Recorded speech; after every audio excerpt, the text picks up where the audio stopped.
100% that they are going to try their best. Tonight you're facing Olympiacos Piraeus, one of the best teams of this Euroleague season as well. What did you make out as some of the key areas that going to decide tonight's game? I think that the control of the rhythm of this game, because probably Olympiacos will try to slow down the game, and we want to play a little bit faster. Our style is totally different to Olympiacos' style, but anyway, Olympiacos is another great team, another great club with a great coach. They are going to try for sure to reduce our strength. And anyway, we will try to make a good job, and let's keep our faith first until the end, like last year. Thank you very much. Sergio, it's the 10th Final Four in the EuroLeague for you in your career. Why is it still special to come to play such a weekend to compete for a title? Well, I mean, it's always special to play a Final Four. It means that you play good during the whole year, and we are really happy to be here. You obviously played very good as a team. You finished the regular season #1 seed. You had easy quarterfinals, at least easier than the other teams, I want to say. What is it going to take tonight against Olympiacos, who are very good defensively, to beat them and come away with a win? Well, a quarterfinal of EuroLeague is never easy, but we work really hard to beat Baskonia. And finally we're here. We play against a really tough team. They play with a lot of intensity. They have a really good defense. And we have to be really focused during the 40 minutes. Thank you very much.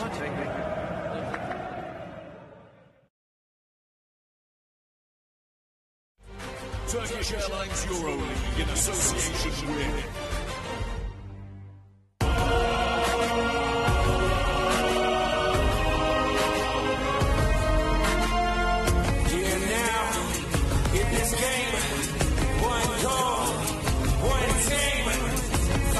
possession, gotta act fast, another shot, another pass.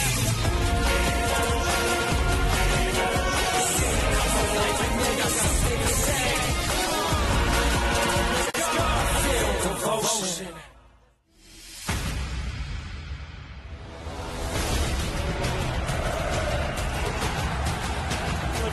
Leader of the kings of Europe. Complete dominating victory over Olympiacos Madrid. A 1-point lead, 3 seconds remaining. Real Madrid are the Euroleague champions. Bitter disappointment for Olympiacos Madrid.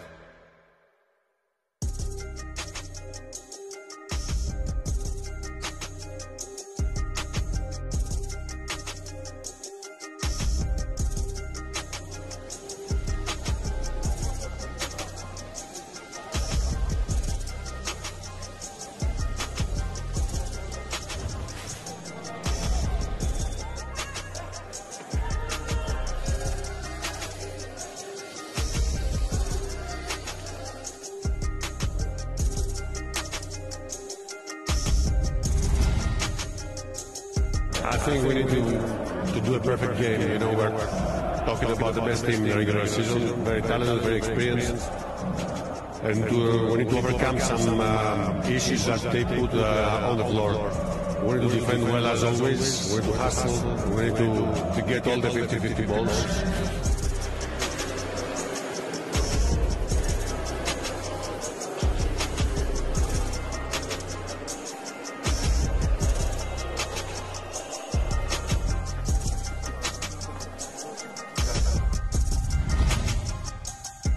We did a very good regular season. We are playing together. We got a big heart. I am proud of my players, whatever happened, because I know 100% that they're going to try their best.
They are the kings of Europe. Real Madrid, complete dominating victory over Olympiacos Madrid. A 1-point lead, 3 seconds remaining. Real Madrid are the Euroleague champions. Bitter disappointment for Olympiacos Madrid.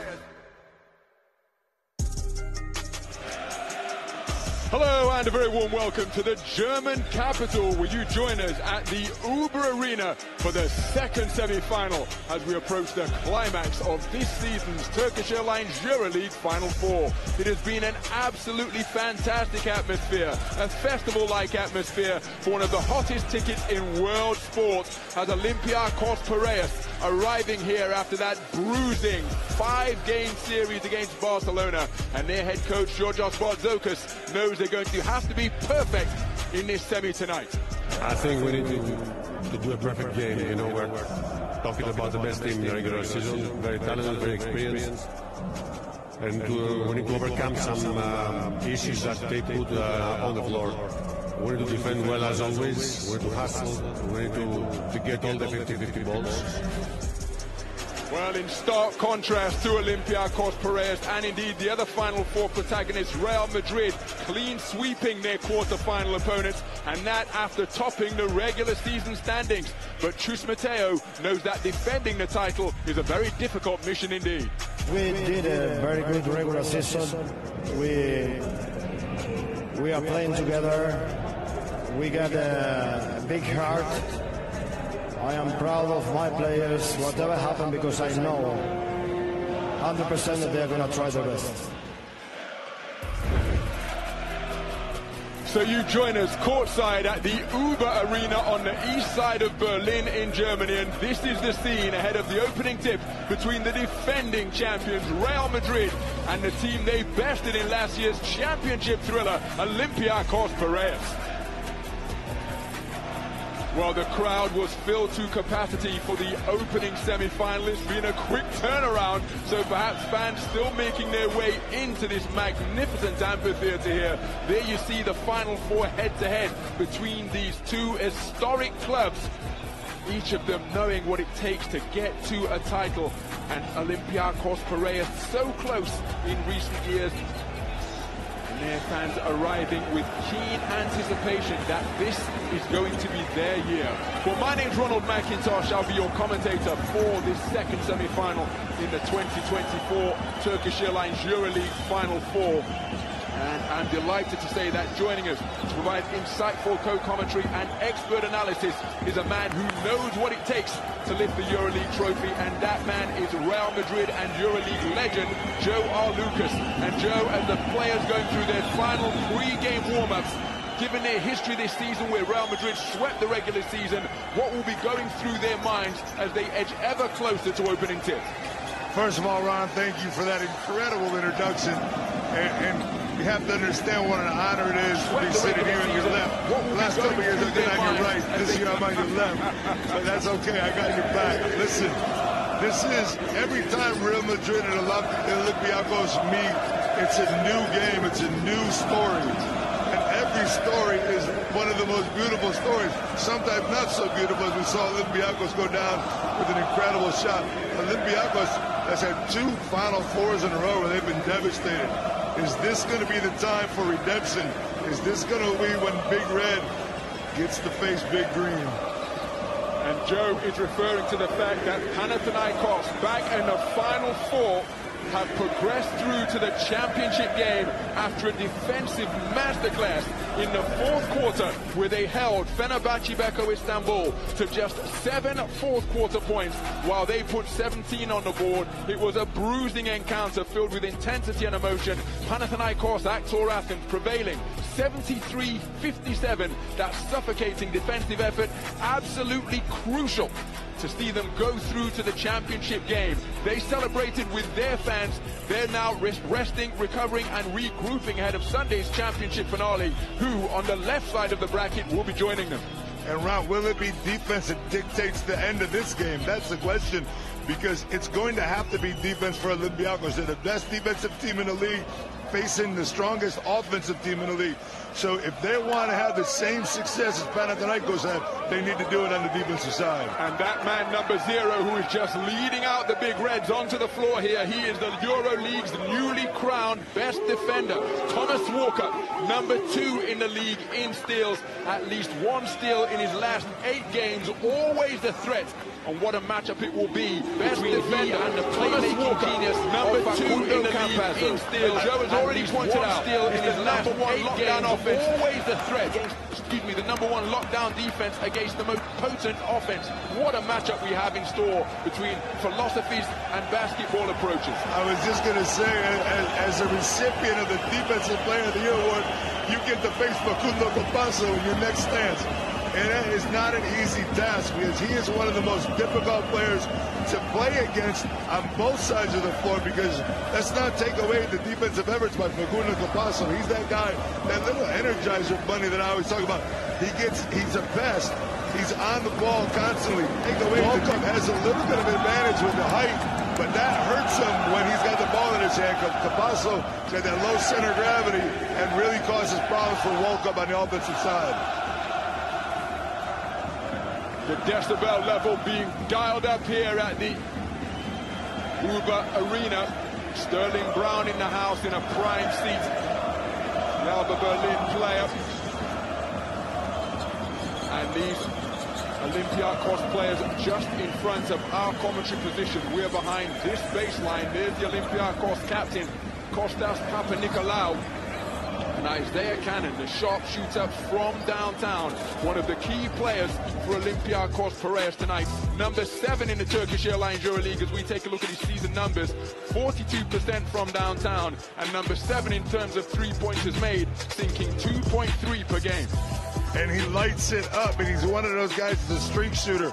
Once he gets it going, you got to be careful. Remember last year in the championship game, he went crazy early on, and he's capable of doing that again here tonight. We're seeing his season averages. He's had a tough playoff series, but he won't be bothered by the individual statistics because, befitting their nickname of Together We Fight, their club motto, Olympiacos got it done. And Nikola Milutinov, one of the best offensive rebounders in the league, number 3 in terms of offensive rebounding, 2.5 per game, so efficient from the field, a real force inside. And between he and Mustafa Fall and Moses Wright, they enough to battle with the tandem of Real Madrid, Eddie Tavares and Vincent Poirier. Yeah, Milutinov coming back into the lineup just before the playoffs was huge for Olympiacos. You have Fall, you have the big guys in there, but he is so important on both sides of the floor. I love watching Milutinov play, and you know, he came back from his injury, and he had just enough time to be ready for his Final Four, so he's going to be a pivotal player here tonight for Olympiacos. So the Real Madrid players at the far side of the hardwood from our commentary position. Eddie Tavares, second leading shot blocker in the competition. But there is that man. Look at his numbers in the Final Four. Absolutely incredible. The all-time leader in terms of points scored with 198. Absolutely sensational with 67 assists in Final Four. Those are his averages. And more importantly than the statistics is his temperament and his character and his willingness to step up and take the big shot when called upon. Ron, he had 196 points until last year's Final Four, and he only scored 2. And they were the most important 2 points of the championship. Absolutely hitting that mandarina over Mustafa Fall from the high post. There you see the playoff numbers of Eddie Tavares stepping up during the postseason from his regular season averages, and an incredible 2.7 blocks per game for the man who was the second leading shot blocker in the regular season. What a formidable tandem with Vincent Poirier. And they're head-to-head, well, we've alluded to it already. It's the newly minted Defensive Player of the Year, Thomas Walker, a real lockdown defender, a ball hawk on the defensive end, gives Olympiacos so much energy, sets the tone for them on that side of the floor. But Facundo Campazzo, absolutely lethal with his court vision, second in the competition in assists with 6.5 per game. And as Joe's pointed out, he dashes into the passing lane to the tune of 1.3 steals per game, number 7 in the competition. You know, one thing that you have to be careful with Walkup is he's prone to foul trouble too, because he's aggressive defensively. with a smaller guy like the pass, it's a little bit more difficult for him. So Olympiacos has to be careful because he's their main man. He's their leader on defense. And if he's out of the game with a couple fouls early on, that changes a lot for them offensively and defensively. Well, the Uber Arena, remember, it was the location under a different sponsor's name for the 2016 championship games, when CSKA Moscow had that terrific overtime victory over Fenerbahce Beko Istanbul, with Victor Kriap's tip sent the game into overtime. It is a magnificent arena. There's not a bad seat in the house. Perfect sight lines everywhere. But it's a little bit misty because I think some of the faithful here have found a way to let off a few flares and fireworks. But make no mistake, it is a festival atmosphere in anticipation of the opening tip. And this is just an amazing atmosphere, as you said, Ron. Outside around the stadium, you walk up. If you've never been here before, it doesn't seem like something this big is around where you're at. All the atmosphere that we've seen outside, the red shirts, the yellow shirts, the green shirts, it's been so colorful. You're seeing the fans right now for Olympiacos who came in. Absolutely amazing. Just another Final Four by Turkish Airlines Euroleague that, I mean, it's just going to set all kinds of records. Well, we've made mention of the last championship game that was played here to conclude the 2015-2016 season. Let's rewind to last season, when it was the very same teams facing off in this second semi-final who fought to the final possession, and it was Real Madrid who came out on top to claim their 11th Euroleague crown. Let's take a look back. May 2023, the Zalgiris Arena. The breathtaking backdrop for one of the most dramatic Euroleague finals in history, as Olympiacos Piraeus faced off against Real Madrid in Kaunas. Olympiacos finished the season playing an amazing game and playing like a machine. It was very difficult to beat them. The toughness of the team and the mentality, how our group felt together, we feel very proud of it. Trailing for most of the game, the championship savvy of Real Madrid's veterans came to the fore in crunch time. Sergio Rodriguez rattles home a three-pointer to bring his team back to within one. When we called the timeout, I asked Sergio, do you want ball? And he said yes. This game on a knife edge. Everybody was sure that he's going to take this shot. We've been in that situation many times. We knew that we had that opportunity at that moment. Working against foul. I was 100% confident on the outcome of the shot. Pulls up at the elbow. Sergio It's really difficult to overcome the feeling of losing the game like that, missing the title, but that's basketball, you know. Sometimes you realize that's life. We are talking about an effort of 10 months of working strongly every day, motivating ourselves, play together until the final, and we lost the last game. It was a heartbreaking feeling. Of course, with disappointment, that's the first thing comes into your mind, to be so close, you know, with a reach, almost one hand on the trophy, and then, you know, it's painful, but this is the beauty of the sport, you know, that's how it is, and that's why we all love this sport, you know, and let us not forget that we as Olympiacos will be on the other side of the history too in 2012, so because I was part of that thing, I've been in this part of the history too.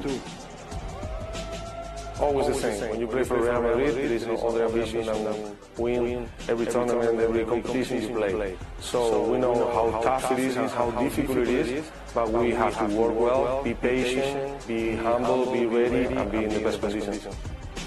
We suffer a lot, and we fight to come back in the bad moments, and it was amazing stuff.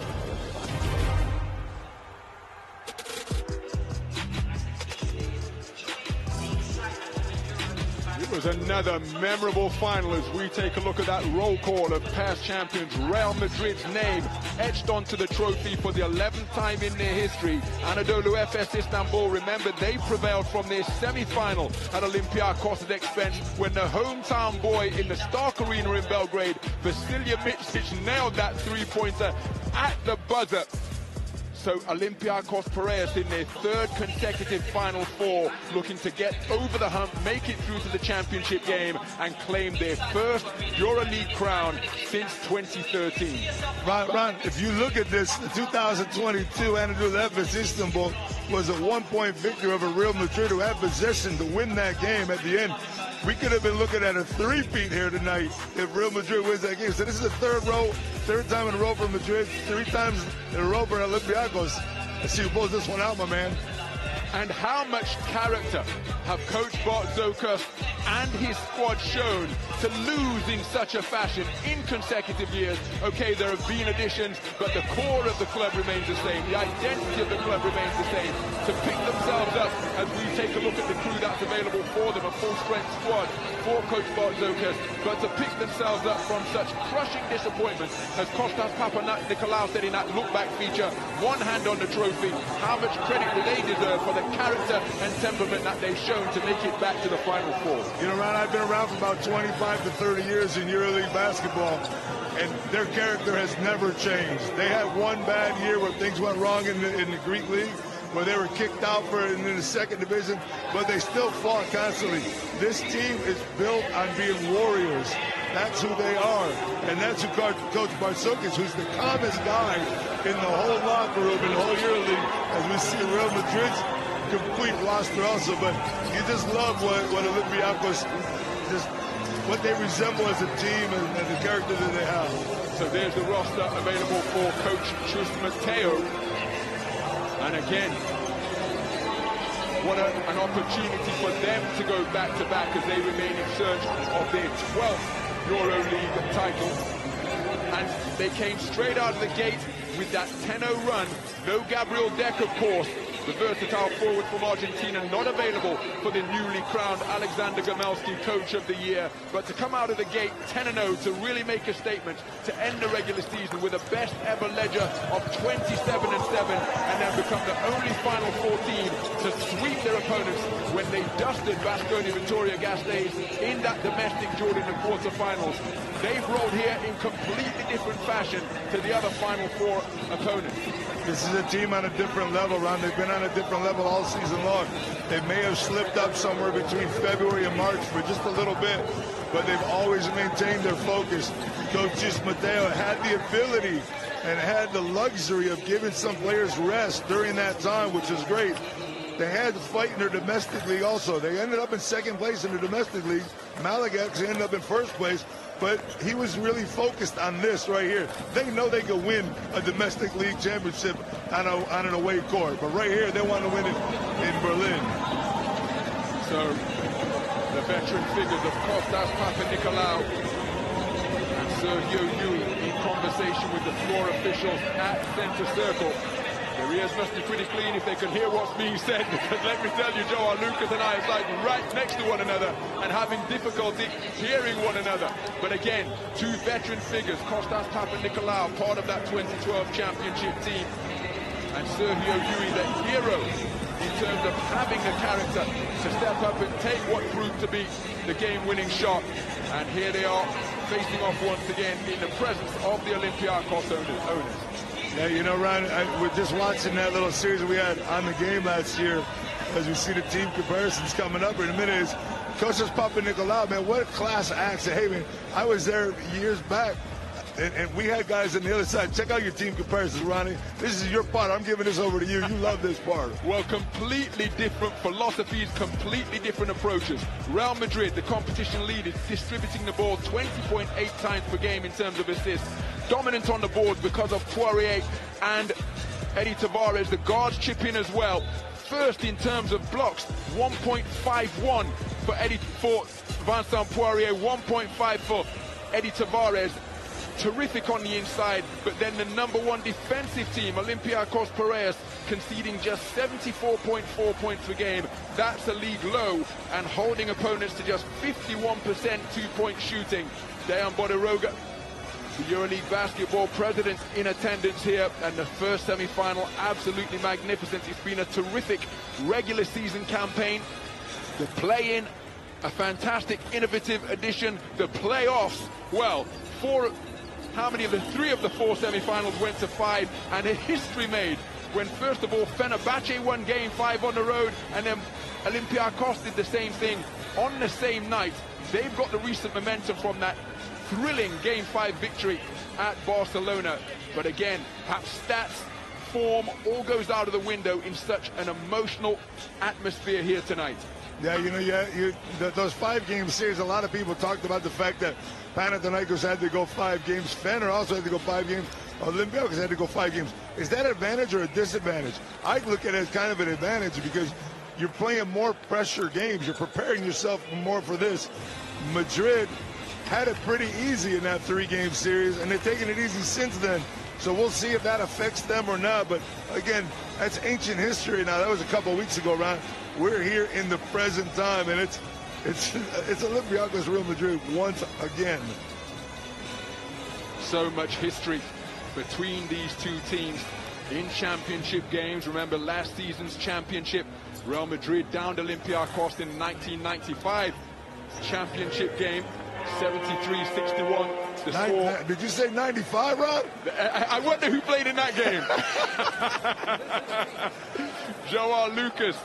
Glory days where Arvydas Sabonis was the Final Four MVP. Olympiacos bested Real in the 2013 Euroleague title in London at the O2 Arena. Vasilis Spanoulis, 22 points in the championship game, and was named the Final Four MVP. And of course, they faced each other 3 times in Euroleague playoffs. So much history between these two historic clubs. And now we're going to pause and enjoy this 3-game show. Ladies and gentlemen, welcome to the 2024 Turkish Airlines Euroleague Final Four Berlin. Before the game starts, enjoy the show, presented by Turkish Airlines and Motorola.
Activating beast mode. Okay, now, are you ready to make some noise again? Please stand up. up e gran violenza in Showtime!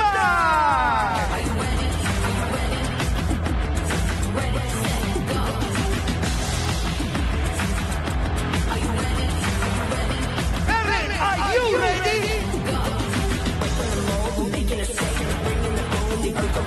Whoa!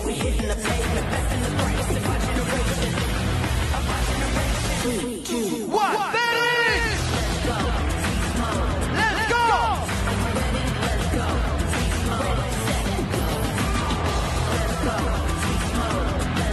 Let's go, Berlin!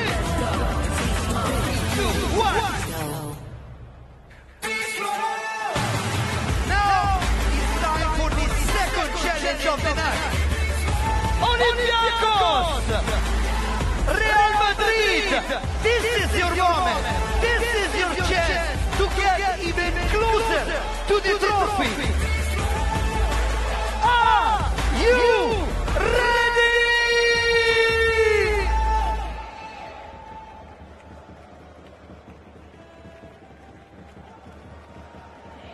Gentlemen, it's now time to start the official presentation of the semi-final A, Turkish Final 4. Let's start with Olympiacos.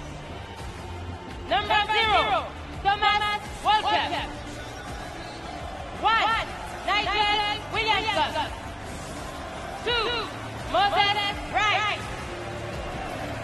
3, Isaiah Callan. 5, Danulis Larentakis. 8, Naz Hitfulo. 10, Mustafa Paul. 16, Kostas Papanikolaou. 25, Alex Peter. 30, Philippe Petrusev. 33, Nicolas Milutinov. And 77, Takele Makisi. Head coach of the team, Georgios Barbokas. Now let's introduce Real Madrid. Number 1, Fabien Gozer. 5, Rudy Fernandez. 6, Alberto Alvarez. 7, Facundo Campazzo. 11, Mario Eto'o.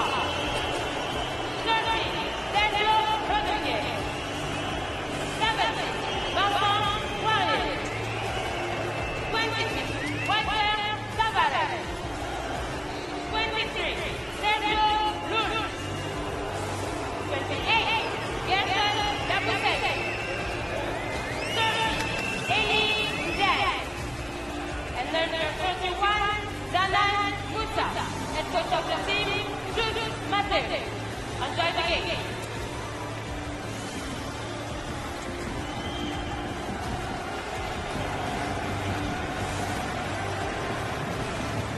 So all of the available players out onto the court in what was a spectacular conclusion to the pre-game show. And now as the arena gets redressed, the spotlight is being raised up to the top of the Jumbotron. The last two recipients of the Alexander Gamelski Head Coach of the Year in the Turkish Airlines EuroLeague, exchanging a warm embrace and some club pennants as well. What a head-to-head, what a meeting of basketball minds between the new recipients of the Alexander Gamelski Coach of the Year award, Chus Mateo, and the man who won it on the previous two occasions, Georgios Bartzokas. Yeah, multiple award winner Bartzokas. And I mean, I had a question on one of my crossover shows yesterday. Is Bartzokas basketball going to change the EuroLeague in the next decade? Interesting question right there. Most certainly, as we take a look at the starting five. First of all, for Olympiacos, it's the backcourt of Isaiah Cannon and Thomas Walker. Kostas Papanikolaou, the captain, Alec Peters and Mustafa Fall completing the front line. Kostas Papanikolaou, the all-time leader. Excuse me, one behind Nick Kalatis in terms of starts. This is 309th start tonight. Here's the starting lineup for Real Madrid. Facundo Campazzo, the sole guard, as we have two forwards, Canan Musa and Mario Hezonja, Eddie Tavares, and the youngster, Eli Ndai, getting a start in the day, getting a start in this semi-final. And Ndai being in that lineup is unbelievable because This is like a leftover thing of what Chus has learned from Pablo Lasso from years and years. He loves to get that guy, that energy guy out there right to start the game off. And that's going to be so important.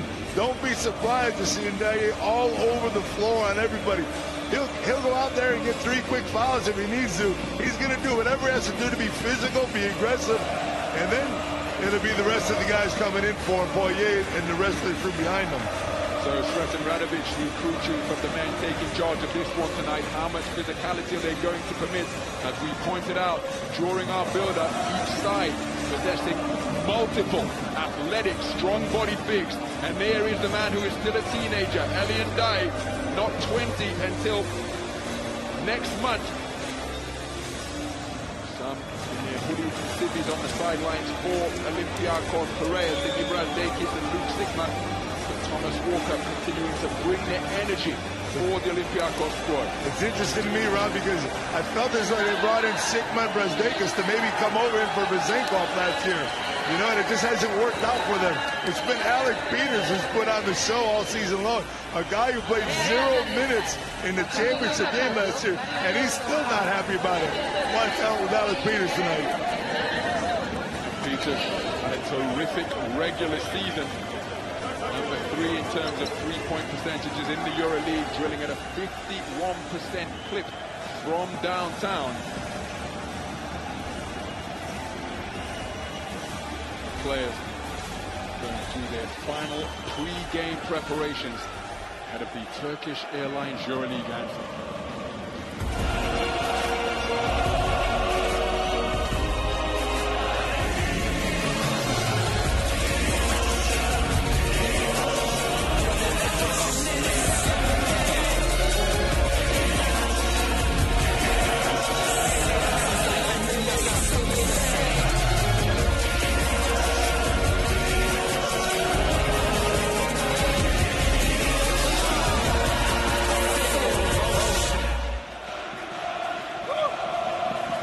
What an incredible atmosphere we have here at the Uber Arena, just moments away from the opening tip, in the presence of basketball superstars. Giannis Antetokounmpo was here cheering on his brother, who prevailed with Panathinaikos in the first semi-final. Hall of Famer Scottie Pippen in the house as well, 2-time Olympic champion, 6 NBA titles. That is how hot a ticket the EuroLeague Final Four is, as we take a look at the Final Four coaching record since the turn of the century. Coach Bartzokas, so much experience under his belt, but look at those numbers for Chus Mateo. Perfection after his first season in charge last campaign. Yeah, I mean, he walked into one of the best teams in Europe, and he did a great job of keeping up. And here we go. We are tipping off, my man. The opening tip up, and it is controlled by Real Madrid. The second semi-final in the Turkish Airlines EuroLeague Final Four is underway. Real Madrid and Olympiacos Piraeus playing to see who will face off against Panathinaikos. Oh my goodness, Facundo Campasso with the penetration and pitch, but it going way over the arms of the intended receiver. And Kanan with some great defense getting through that figure. You see Scottie Pippen and Schrader right there sitting out right next to each other. The German wonder right here. He's on his home court. He's loving watching this. World Cup winner with Germany in last year's World Championships. Walker beneath the dot, drives and dishes, ball back to the perimeter. Peters working on Ndaye, and Ndaye doing a good job staying in front of his man. Papa Nicolau, big pump fake, lets it go on the second time of asking. Strong rebound, Facundo Campasso for the league's leading rebounders, and rewarding the big man, Eddie Tavares, for running the floor. He opens the scoring with an uncontested two-fisted jam. Give Real Madrid the credit there, but that's a terrible transition defense by Olympiacos. You know Madrid wants to run. You can't give Tavares an easy dunk on the fast break. Cannon pulling up for 3, and nothing but bottom. Isaiah Cannon, who had a really quiet playoff series. In playoff game 5, he was 0-4 from downtown, but he's locked in tonight, opening the scoring for Olympiacos. I love that look he gave as soon as he hit that 3, too. You know, a shooter, when he's got that look, you got to be careful. So Campasso rotates the basketball. Mario Hezonja answers from downtown. Mario Hezonja drilling from deep, and that is now 10 straight games with at least one trifecta. Hezonja's unstoppable, Ron. You just can't stop him. He gets the ball, he shoots it from behind his head so quickly. He's unstoppable. Alex Peters for three, and he drains it. My goodness. In stark contrast to the defensive masterclass we saw in the first semi-final, these guys have opened up shooting the lights out from long range. Totally different start to the game. As the other game was a little bit more physical, a little bit more nerves. Right now, you got two teams coming out going right at each other. Hezonja, pump fake, off the step back dribble, and bottoms it once again.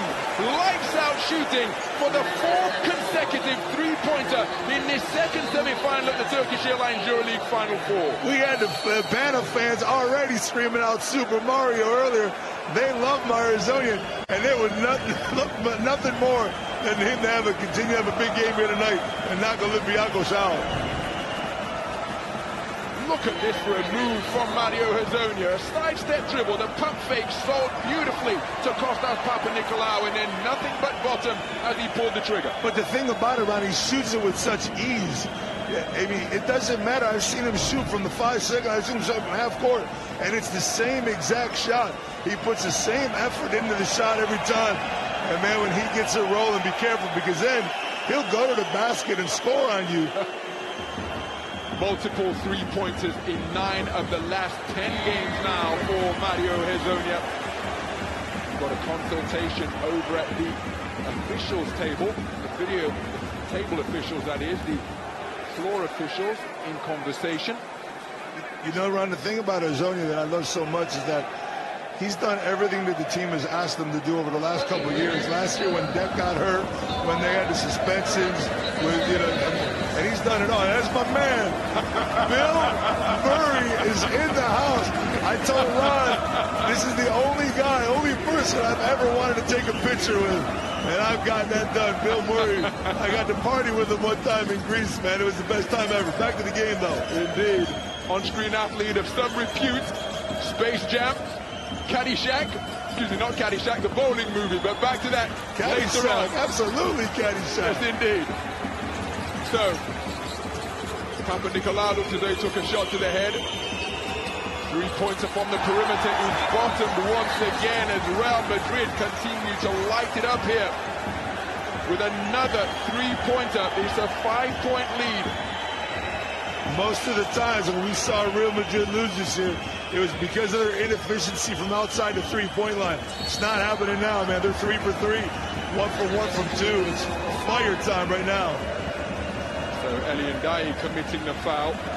With a perfect start from downtown for Los Blancos. That's what I told you Ndiaye was out there for. He's out there just to cause havoc for a little bit and commit 2-3 fouls and get out. Mario Hezonja off the penetration and pitch from Facundo Campasso.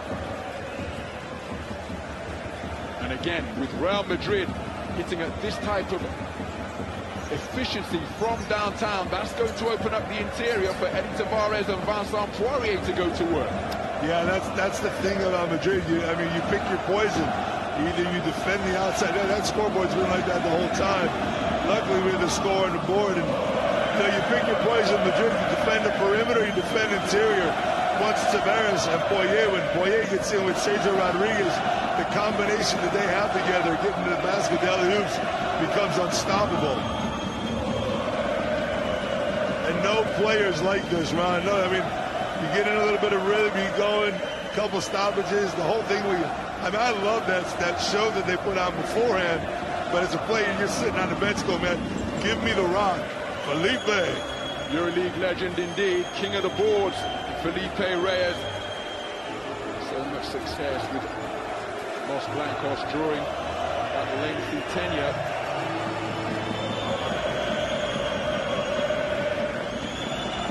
So the scoreboard in the arena has been reset to 0-0.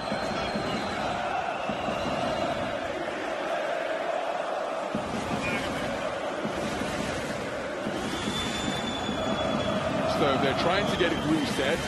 The time is correct as we approach the 3-minute gone marker, but the fans keeping themselves engaged and entertained. And I can tell you that the Real Madrid fans, those here supporting the reigning champions, are outnumbered considerably by the traveling contingent from the port city of Piraeus. Just the atmosphere we talked about earlier, and now it's all inside. It's red and white everywhere. You see a couple of Real Madrid shirts here and there, but it's total dominance by the Greeks, and then they would love to get this victory.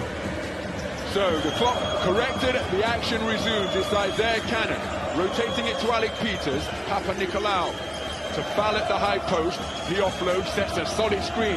Campasso pirouettes beneath it. Blocked on the inside by Eddie Tavares, making his presence felt in the paint immediately. Real Madrid on their secondary break. Mario Hezonja remains perfect from downtown, hitting 3 out of 3, and Real Madrid shooting the lights out here at the Uber Arena. How quick did he catch that ball and get it into the hoop? There's probably a second and a half by the time the ball got into his hands and through the nylon. So, off the glass from mid-range is Thomas Walker, his first score of the game, ending a run. Listen, I always talk about percentages, Ron. They don't lie. This isn't going to continue for Real Madrid. You know they'll start missing. It'll just be up to Olympiacos to get their offense going on the other side. I love the way that Madrid extending them on the offense, on the defensive side for Madrid. Although Olympiacos loves to space out their players, Madrid is pushing them about 2-3 feet outside the three-point line. And Mario Hezonja is just doing what Mario does. Mario Hezonja, all scorers with 9 points on perfect shooting from the field. 3 out of 3 from downtown, that final 3 from the wing, making it a run of 9 points without reply for the reigning champions. Tavares at the high post, offloads to Campasso, sets the screen, he rolls to the bucket, looking for the baseline cutter. Elian Dye was Facundo Campasso. Turnover is the result. That's Olympiacos defense right there. A lot of help on the pins, getting the cutting and dying, getting their hands on the ball in the passing lanes. So from the half-court logo, Isaiah Cannon looked to offload to Mustafa Foul. I think we've got a kick ball. I like what you said around from the half-court logo. That's what I was just saying. They're extending, they're pushing their offense out far enough. What that does is that disrupts the timing of the cuts. That disrupts what Olympiacos wants to do. They're further away from the basket. The harder it is, the longer it takes those passes to get to their intended receivers. So screen set on the perimeter by Foul. He rolls down beneath the dots to make himself available as a receiver again. This is beyond his shooting range. And we've got a whistle away from the basketball. Alec Peters and Elian Dye were tussling down beneath the dots. I think it's Elian Dye. I think that was on Campasso here on the backdoor cut. Oh no, you're right, it was on Dye. I saw Campasso also see that backdoor cut on Walkup. Got a grab of him. So again, Madrid just being defensively aggressive. So Elian Dye, 2 first-quarter fouls. As Joe suggested he may accrue. What a towering rebound by Mario Hezonja, rising off the court as though riding a pogo stick. Janan Musa lost his footing, tosses it up in anticipation of the whistle. Non-forthcoming. Thomas Walkup with the rip and run for Olympiacos. Cannon in the corner. First miss of the game for Real Madrid. It's a falling player going to the ground. So Walkup probing with the dribble, goes down the edge of the lane, and that's football off the right peg of Elian Dye. At least I thought it was. I think the shot clock's going to be reset to 14. Walkup wants it. Walkup's asking the referee. You see the way guards penetrate with Tavares in there. You know, I said the other day, I think that Sergio Llull, Chacho Rodriguez, and Rudy Fernandez ought to give at least 50% of their salary to Tavares, because they don't have to play defense as hard as most players. You got Tavares sitting in the middle. They should be donating to the Walter Tavares Foundation. Tremendous longevity among that trio of iconic guards for Real Madrid. No kick ball, 7 seconds remaining on this possession. Ball cramped up in a congested corner, and then we have a whistle on the play just as the shot clock entered the red zone. It's my favorite part about Facundo Campasso. He doesn't foul anybody. he never, until it's the end of the game when he's trying to foul, he doesn't foul anybody. Who, me? So he keep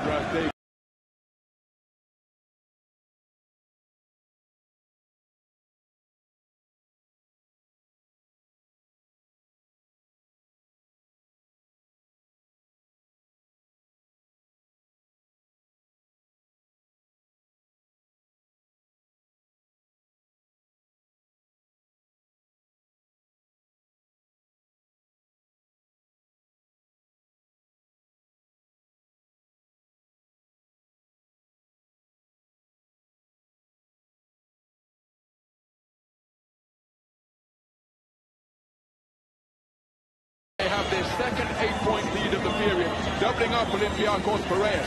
Real Madrid 16, Olympiacos Piraeus 8.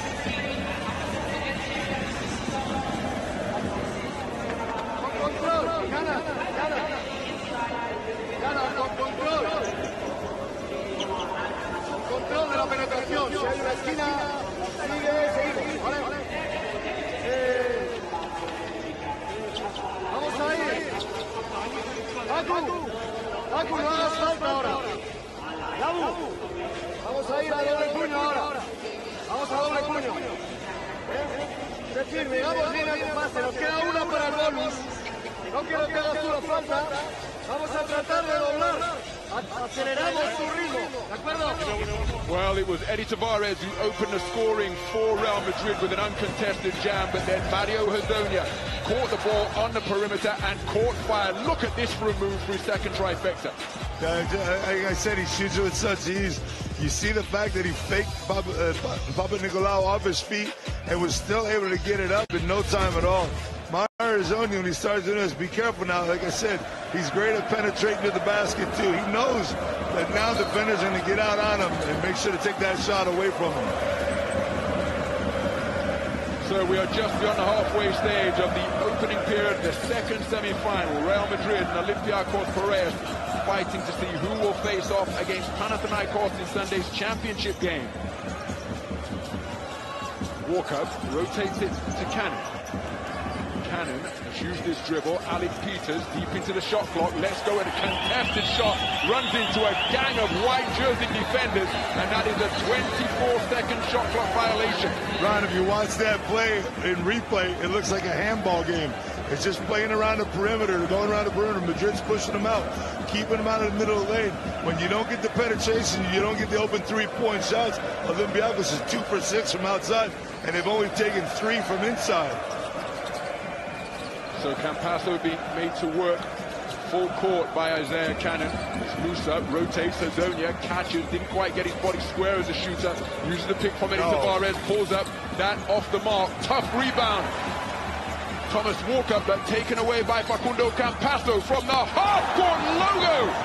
Canan Musa scorches the twine to make it 5 3-pointers for Real Madrid from the 6 they've attempted. It's early on to get your heart broken, but those are heartbreakers. And once again, a foul gets on the foul up right there on the miss by McKissick. But I'm telling you what, you finally get Super Mario to miss the 3. They pull out an offensive rebound, and Jack went up from half court and get it right back. That hurts defensively. So it was a brief double-digit lead for Real Madrid. Solid screen set by Eddie Tavares. He's rolling down the lane. He's found on the cut by Facundo Campasso. He's asking for a foul. He finishes through the contact. Eddie Tavares moves to 4 points in the game on perfect shooting. Real's 11-point lead restored. Where he's most dangerous, Ron, right down the middle of the lane off that pick and roll. You got to stop him. You got to rotate defensively. So Cannon. Oh my goodness, a complete miscommunication in the backcourt by Olympiacos Piraeus. The flat pass going to the hand of no red and white jerseyed player as we take another look at the roll from Eddie Tavares after he set that bone-jarring pick on the perimeter. Yeah, there's no defensive rotation on the side. He wants a foul from Cannon right there. It looked like he was even going to give him the foul, but when you get Tavares that low, you just got to give up the 2 points. But you see Eddie asking for it. You know, the defense of Madrid right now is dictating the rhythm of this game. Not so much the offense. Olympiacos just looks like that team is playing on the perimeter and can't get nothing going. So Philip Petrusev checking in for his first action of this second semi-final. The defensive player of the year, Walker, climbing inside the jersey of Canan Musa. Musa forces one out. Crucial contact on the offensive glass from Eddie Tavares. Canan Musa fires up another quick-fire 3. Offensive rebound secured. Is that a continuation? No. The rebound gathered by Gershon Yabusele. Foul committed on the ground.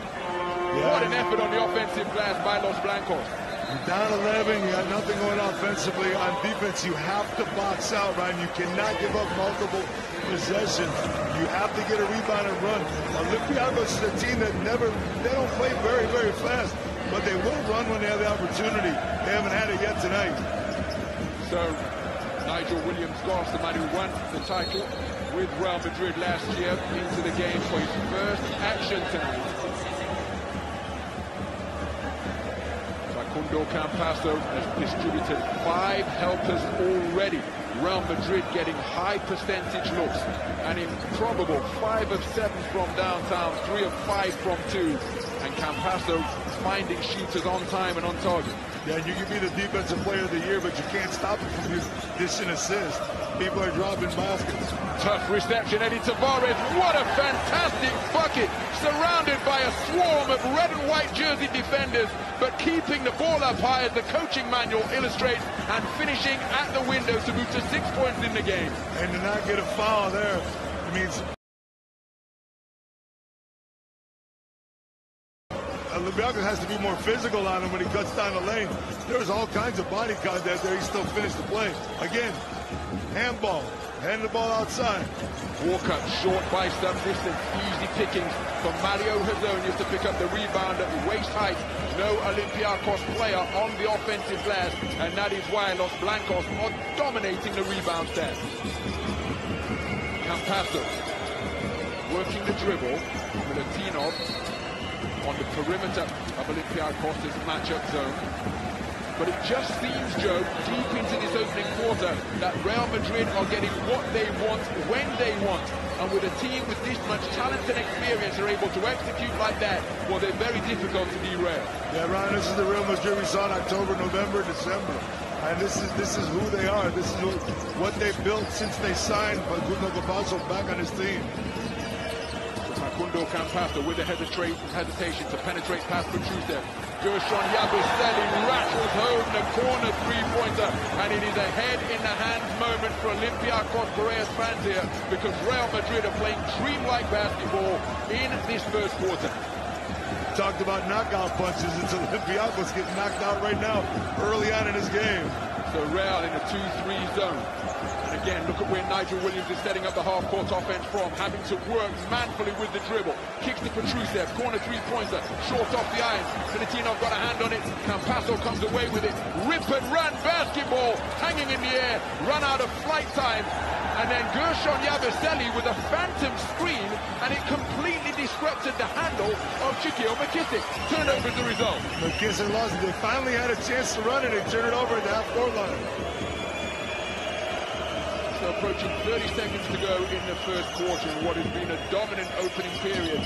Real Madrid with 26 points on the board as Gershon Yabusele penetrated, bullying his way to the basket, buffeted like a pinball en route to the glass, and still was able to kiss it delicately off the window to make it 5 points in a row for Gershon Yabusele to make it a 9-0 run. The only thing that go wrong here, is you shoot too quickly and give Madrid another possession. Instead, they get the foul up top, only the 4th team foul for Madrid. So no harm done.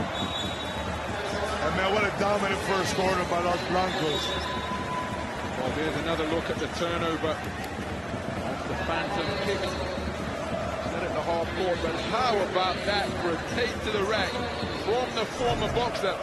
Gershon Yabusele showcasing fantastic footwork that belies his bulk from the wing on the hardwood here at the Uber Arena. So final possession of the opening quarter is what Olympiacos will be playing for. Nigel Williams-Goss has his shot rejected back into his face by Fabian Coeur. Now, that's the final play of the first period. Real Madrid with an utterly dominant first 10 minutes, closing out the first quarter with a run of 9 points without reply to lead by an incredible scoreline of Real Madrid 28, Olympiacos Piraeus 10. It is one-way traffic here in the first quarter at the Uber Arena.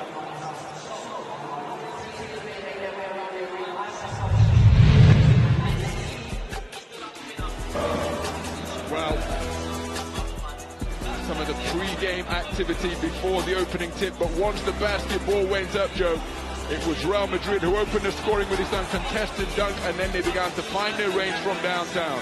And they've done it from everywhere, Ron. They got the fast break with Tavares to start the game.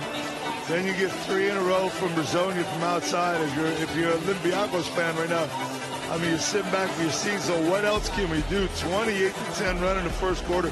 You're the best defensive team in the league, but Madrid has just put it on you. Right now, you always talk about this. How do we go into halftime? How do we run the second quarter?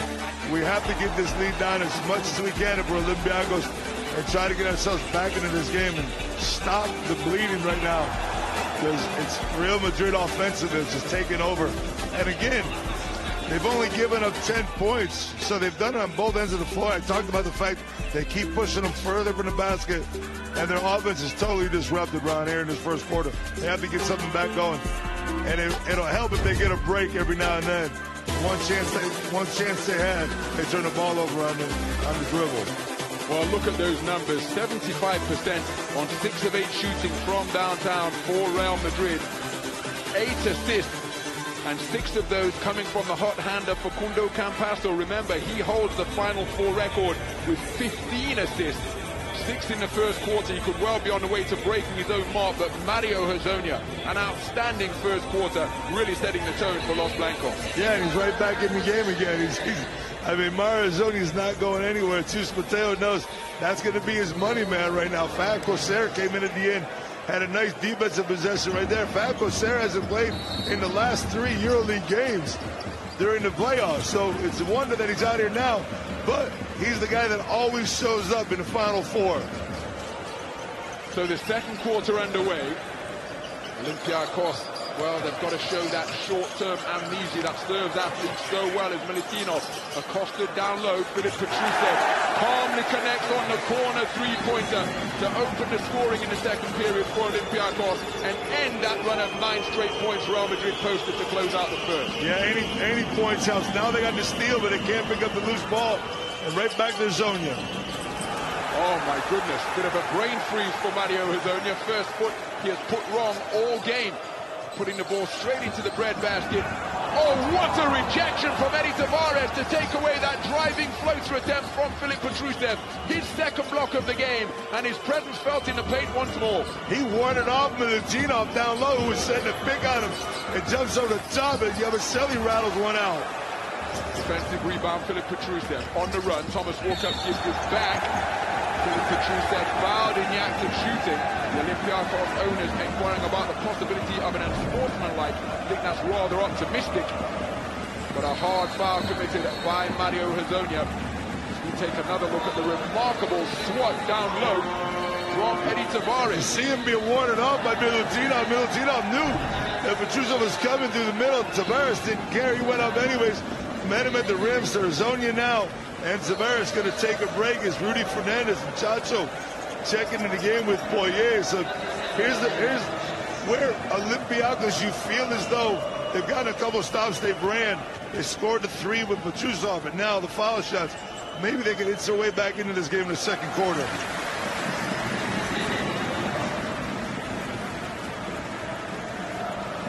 So Petrusev makes the first to make it 4 points in a row from his hot hand to begin this second quarter.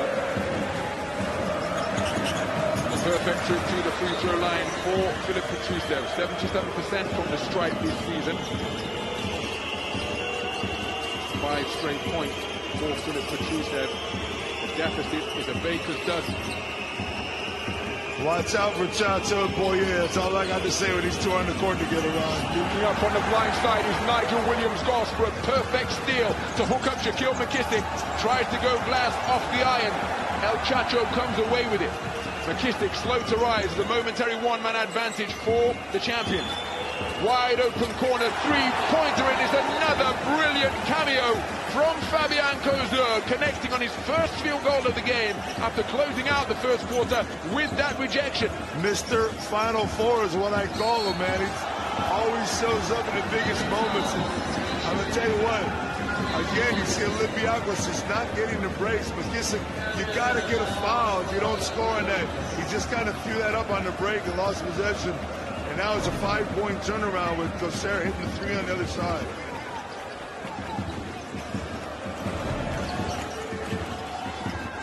So it's Olympiacos possession from the sideline.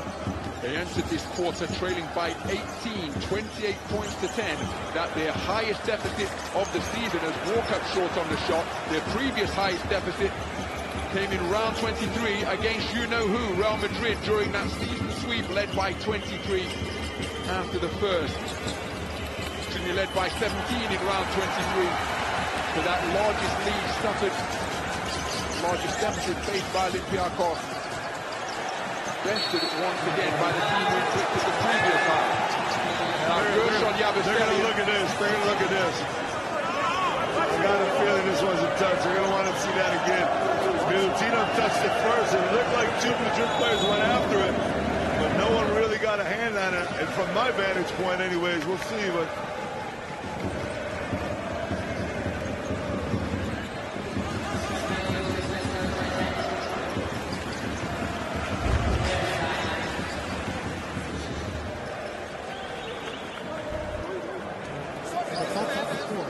See the last touch.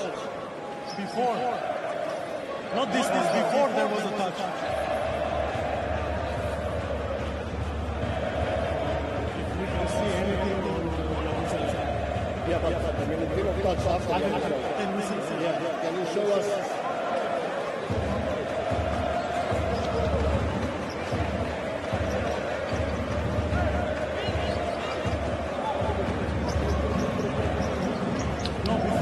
When Yabusele is, the ball is coming,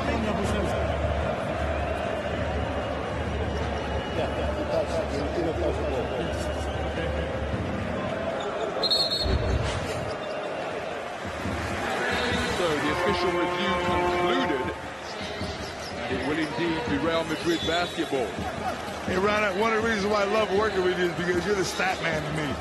And you coming up with that fact around 23 to something, I was doing that game, and Olympiacos came back and almost had a chance to win that game. So let's not forget that this team never gives up, no matter what the lead is. Down 16 right now, but this team is a team of warriors. There it is. There's the alley-oop. Terrific connection, just as Joao Lucas anticipated, concluded by Vincent Poirier for his first points on the game, having stepped onto the court for the first time a minute ago. It's an 18-point deficit once again. Even a broken clock is right twice a day, my man. I get them every now and then. I get one, brother.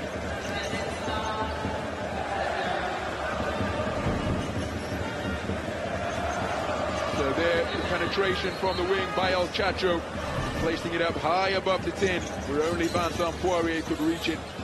So much chemistry. So much chemistry between those two. It's actually really fun to watch.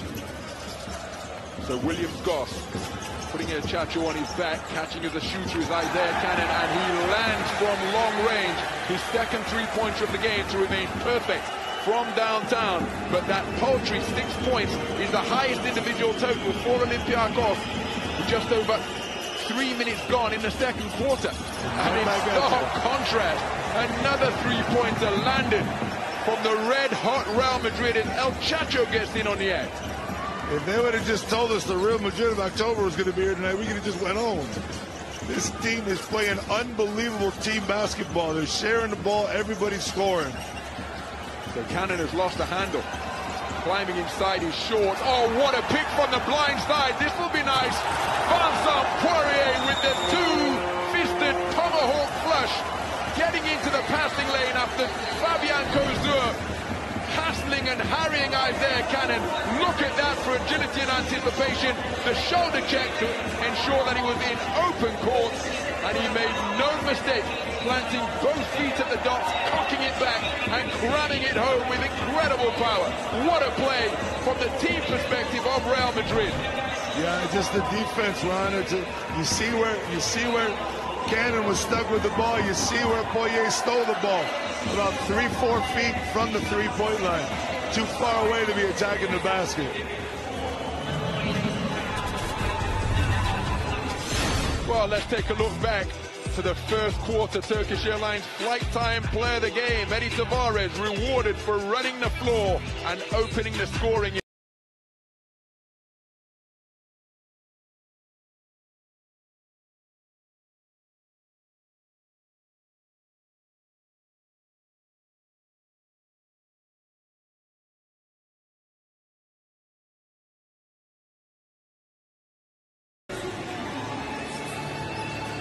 I don't even know what to say, Ron. I get nervous when I see him. Well, he's enjoying some fantastic basketball action. Every time he's cut up on the Jumbotron high above the center circle.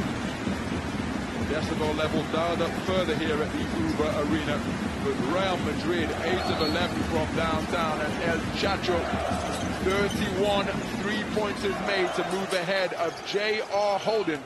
One more game played, one more 3-pointer sunk as Shaquille McKissick with the tough runner in the lane, and he'll go to the free throw line looking to add one more. And that's the way you're going to have to score for your Olympiacos, because your static offense isn't working well. So McKissick finds the holes in the defense. Right, got lucky to go up over Poirier. Poirier couldn't get his hand on it, which he normally does. Him and Tavares are the 2 best shot blockers in the league. And this time McKissick has a chance to knock down the 3-point play as he does. So Shaquille McKissick, 71% from the free throw line this season, completes the 3-point play. The deficit is 17 with 4 minutes gone in the second quarter. Where Olympiacos actually edging it by 1.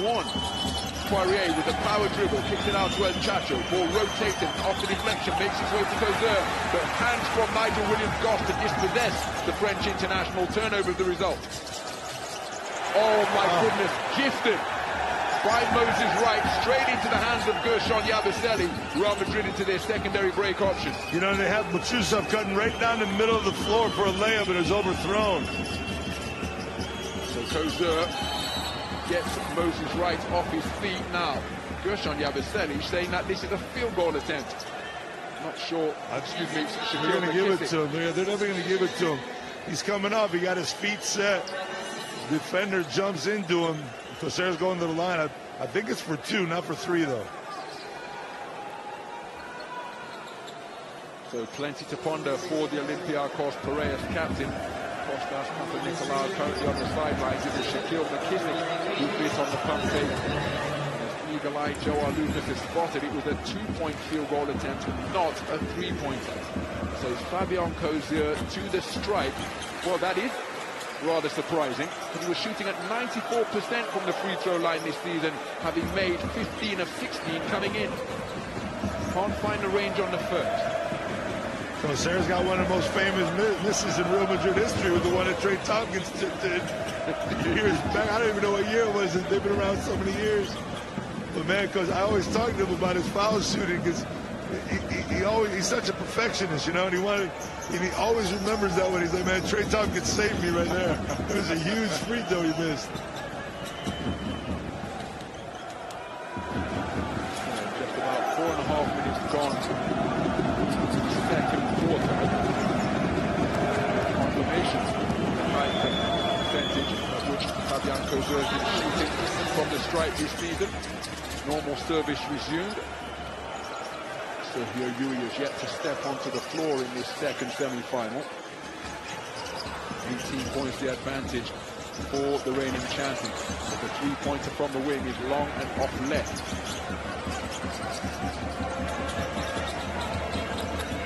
Go inside. Oh my goodness, that's far too easy. And Gershon Yabusele, a man of that power in the paint, you've got to foul him harder than that, because it's almost as though he's playing against the fly swatter. But look at that vision from El Chacho.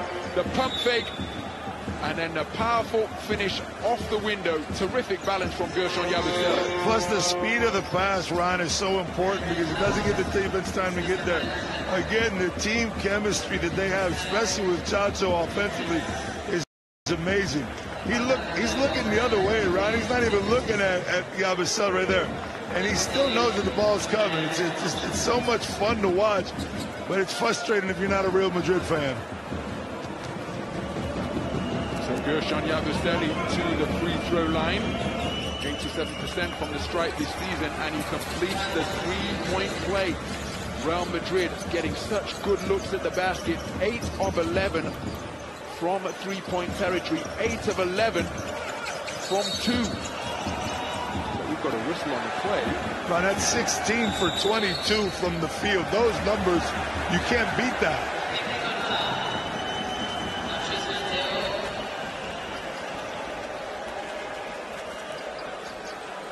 And what you need to avoid if you're Olympiacos, we have an unsportsmanlike here also called on somebody.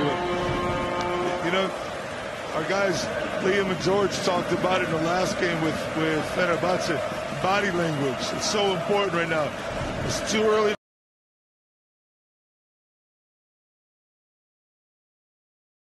upcoming game for Olympiacos. They'll be shrugging those shoulders, putting those shoulders down. Their body language needs to stay positive.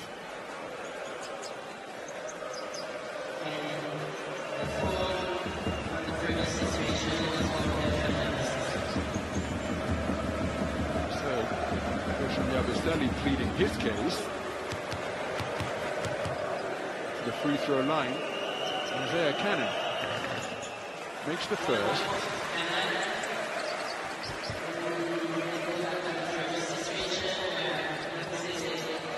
This has to be a technical foul on Zeus Metalia from the bench. The one free throw, give him a kiss. It's now the two after the shot means that there's no possession, which means it's not an unsportsmanlike foul. So it came from the bench on Zeus Metalia.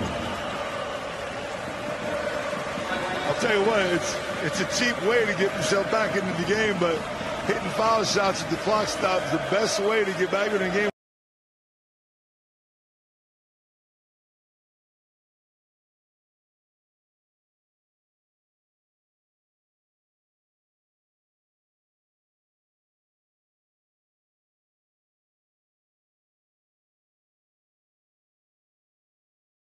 From Shaquille McKissick, reduced it to 18, so they were momentarily down by 21.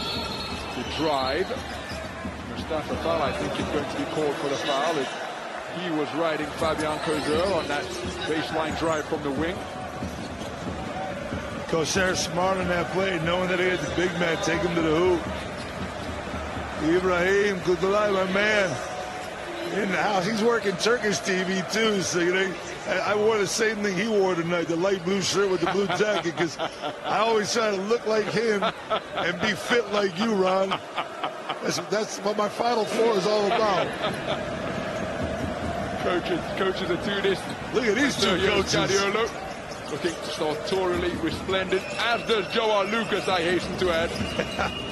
Tailored to perfection. Tunis is trying to take our time. Oh, man, Ron.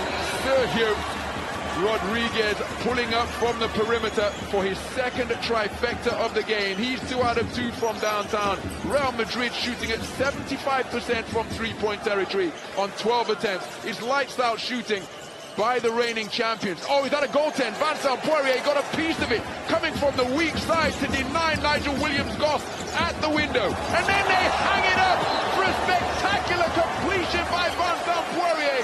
Above the rim plays at both ends of the floor. This is absolutely a clinic, man. I haven't seen an offensive clinic like this in years. Real Madrid is pouring it on, and in style. Unbelievable. I mean, you got Poirier running the floor after blocking the shot. And the thing that gets me, you're going to see the block shot. It's a good block shot. Now watch him on the middle. Chacho just waits on him, knows he's coming, throws it up. But the thing that gets me the most, Ron, is the Olympiacos' bench didn't even jump up like to contest that it might have been a goaltend. And that says a lot to me, my man. They're out of the game right now. They need to get back into it mentally. Out of sorts, seemingly, and down on the scoreboard, but that's the great thing about sport, as they're beaten to the loose ball. Look at that. Look at the hustle from Rudy Fernandez, pursuing Kostas Papanikolaou, and indeed the loose ball all the way down the floor.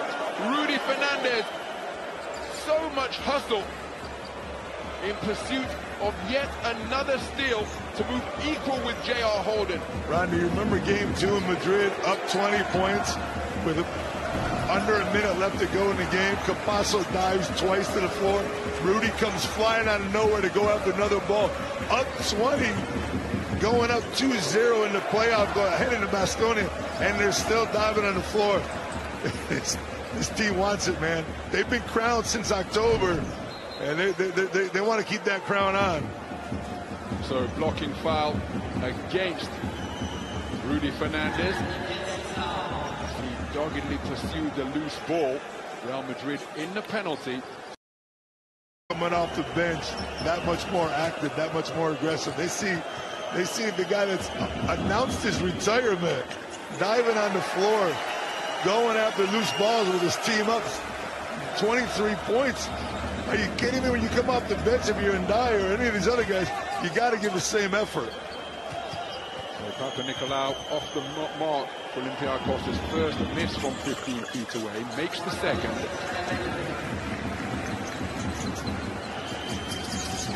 22 points the deficit.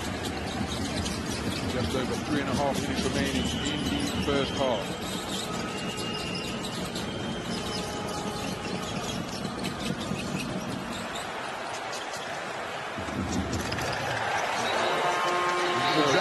Exactly what they need right there. I mean, they wanted to steal from behind an easy two-pointer, but this is what basketball is all about. 20-point lead. They get this play, and Chus Mateo says, whoa. We're going to call a timeout. We don't want to get lazy here.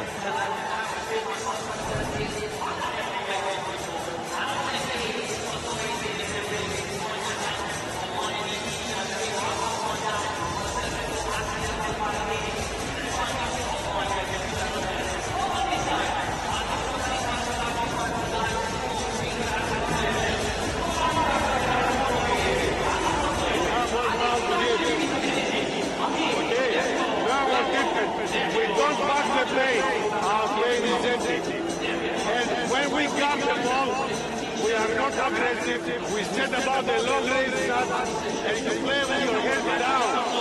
Put your head to the ball. That's to know the defense.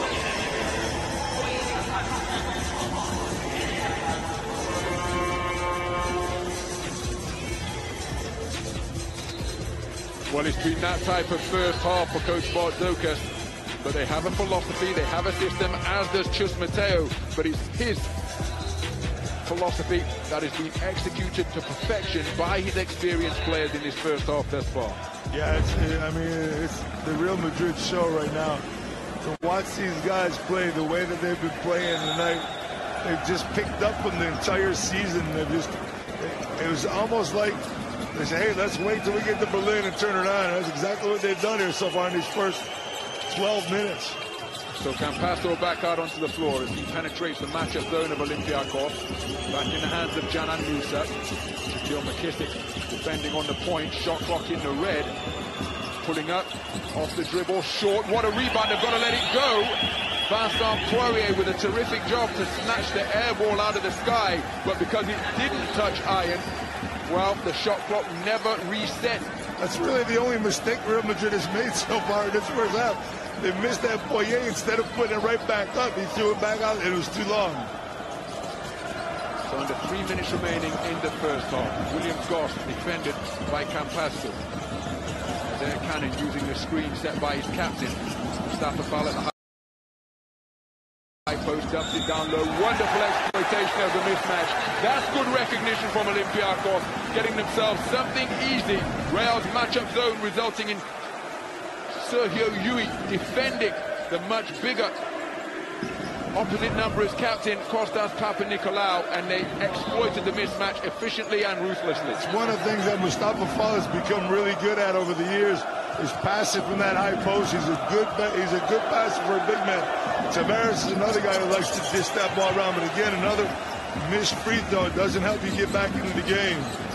18 points to deficit with 2.5 minutes remaining in the second quarter. Second quarter that is actually deadlocked at 19 points apiece. Yui defended by Cannon. Cannon forcing him left. Yui initiating the contact with his aggressive take to the rack, drawing the foul on Isaiah Cannon, but Olympiacos still with fouls to give. Both teams are in the bonus now around from this point on. And again, that 15-point number, I think, is the key for Olympiacos. They need to get a couple stops and scores here as this quarter runs out. They go inside to Poirier. Oh, what wonderful passing on the inside. Canan Musa blows the bunny, but stays with the play and gets the second effort to fall. He can afford to grin. That's the advantageous position that Real Madrid are in. He made the first, but got the second to fall. I got about 9 points so far for Real Madrid on second possessions and opportunities off of missed plays or turnovers. In stark contrast, Real Madrid dominating the board. That their 14th defensive rebound, count the bucket. And Kostas Papanikolaou biting his tongue. But a terrific score on the inside once again as Vincent Poirier able to plant both feet and finish through the push applied by the Olympiacos captain. Ron, offensively, Real Madrid has done it in every possible aspect that you can do it. Penetrating, dishing off, penetrating, kicking out to the three-point line, shooting open threes, running the fast break, alley-oops. There's no other way to score in a game, and Real Madrid has showed us all their arsenal here in the first half. So it's the largest lead for Real Madrid, 23 points the advantage after that three-point play completed by Vincent Poirier. You see, Williams-Goss had the ball in his hand for 17 seconds and gives it up a turnover. Canan Musa into the passing lane to bag that steal for Real Madrid. And now Los Blancos set up into their secondary break. Campasso with his... That looked ever so like last year right over there. Yui going to the basket, going over the top of Mustafa Fall and dropping down another teardropper. So 25 points to lead. But the three-pointer sunk from the perimeter by Shaquille McKissick. His first trifecta of the game. But what a basketball showing on both sides of the ball by the reigning champions. Now they go to the line every time they get fouled. I mean, Campasso, Sergio, using the penetration against Olympiacos. And where does that come from, man? That comes from the fact that Real Madrid starts out 5 for 5 from outside the three-point line. You have to extend your defense, and Real Madrid punishes you from the inside after that. It's just a methodical team and hard to beat. What are they looking at? They look at you and I, Ron.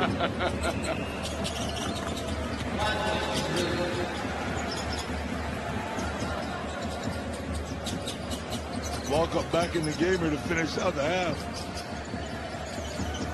So 23 points the advantage. Real Madrid's largest halftime lead was 22 against Olympiacos in round 23. Walk up. Dumps it inside to Nigel Williams-Goss. Campasso standing strong, pulls away the chair. That's a tough finish because Poirier came over from the weak side, but Williams-Goss put it higher than the shot blocker could reach. Yeah, Poirier was there for him, but great move by Williams-Goss. They kind of know each other.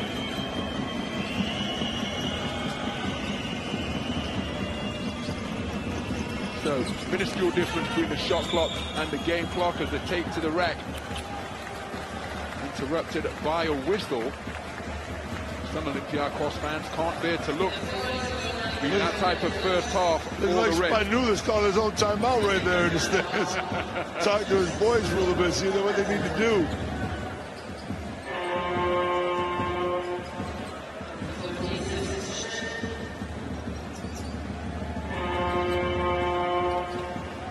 So Elian Dai, who got a start in this second semi-final here at the Uber Arena, called in for the closing seconds of the second quarter. No doubt if something comes off the rim, they're going to want him to crash with everything he's got. Campasso off the mark with the first. Even with that miss, there's a possibility around a 56 points against the top defensive team in the league. And there it is, 56 points for Real Madrid. Not a single player in double figures. That is the extent to which the wealth has been shared by Los Blancos at the offensive end. It's just this chemistry and sharing the ball. But McKissick ends the half with a mid-range field goal. But still, his team trailing by 21. Excuse me, by 19. Because it's a three-point field goal drained by Shaquille McKissick. But Real Madrid running an absolute clinic over the course of the first 20 minutes here at the Uber Arena. Led by as many as 25 at 54-29. Olympiacos, well, they're going to have to dig deep into their reserves of belief to turn this one around, because in the first half they have been dominated. After 20 minutes of play, it's Real Madrid 56, Olympiacos Piraeus 37. Let's hear from Isaiah Cannon of Olympiacos. Isaiah, rough first 20 minutes, where do you start to build the comeback? just one possession at a time. We got to get stopped. They get too many easy baskets, and we got to turn our defense and offense. And have you got to have confidence that Real cannot play that good again? I mean, it's a good team on that side. We just got to do a better job defensively and, just taking one possession at a time, keep chipping away. Thanks very much, Jose. Best of luck in the second half. So the halftime thoughts of Isaiah Cannon. One possession at a time is the mantra. Let's hear from Sergio Rodriguez. What a first half he played off the bench. Chacho, what a first half of basketball by Real. Can you sustain that for another 20 minutes? We started the right way, very focused, focus on what we have to do. We have to keep going. That's the best half offensively and defensively you put together all season. Is that just focus? Is that preparation? Where does it come from? I mean, we've been working hard during the whole season, and we have a very good first half, and now we have to start in the right way. Sergio, thank you. Good luck in the second half. So an understated Sergio Rodriguez saying that his team started in the right way, and that perhaps the understatement of the entire postseason, because that was dreamlike basketball, and he played his part in continuing it with his court vision and his efficient shot making from downtown. It's 6.5 minutes on the floor, Ron. He put up. They started off strong and they finished off strong. Now they got 20 more minutes to go. Shaquille McKissick, the only player in the game so far in double figures. He leads all scorers with 13. What a first half. The second half just moments away. Turkish Airlines, BKT, Adidas,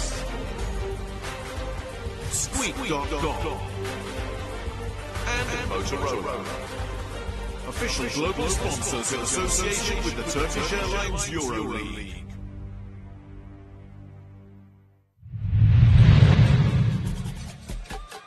Well, let's take a look at some of the highlights from the first half. This was the opening score. Eddie Tavares rewarded for running the floor. Canan Musa with the assist.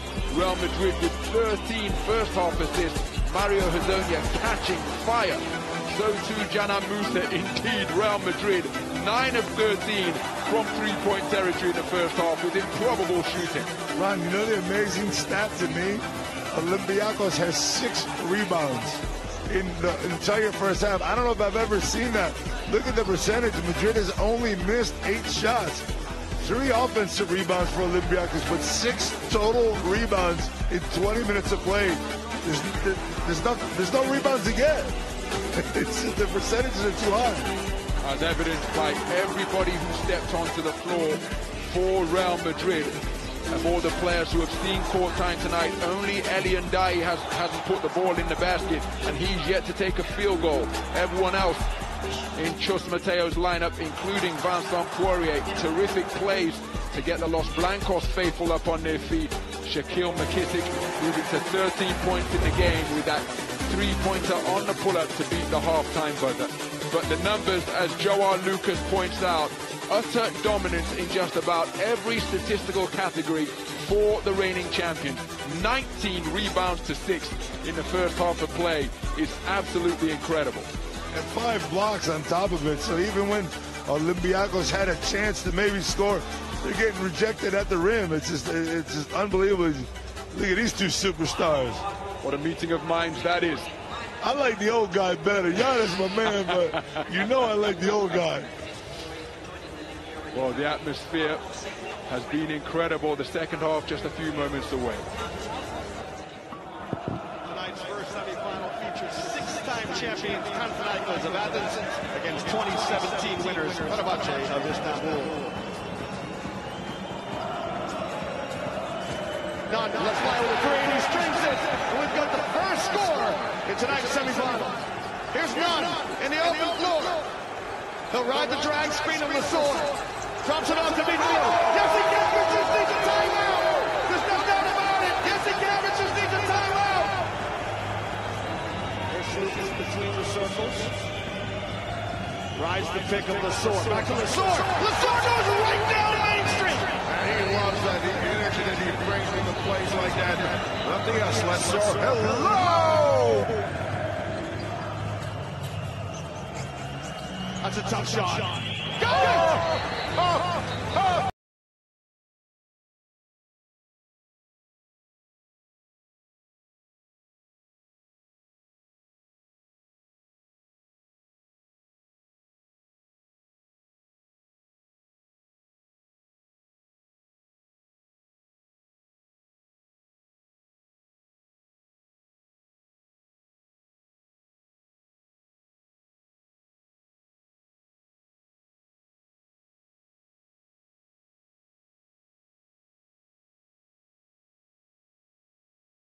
Marked by broken records and iconic moments, Mike James is the 23-24 EuroLeague regular season MVP.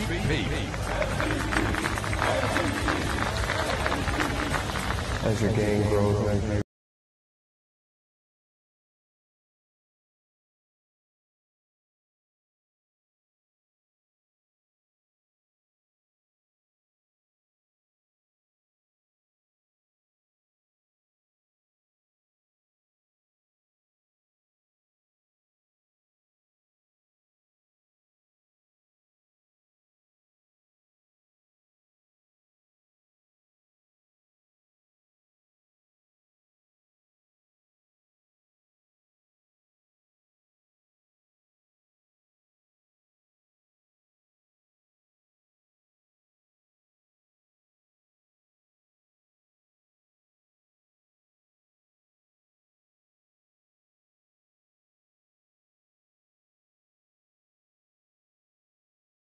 But none more iconic than the crowning of the new all-time scoring king.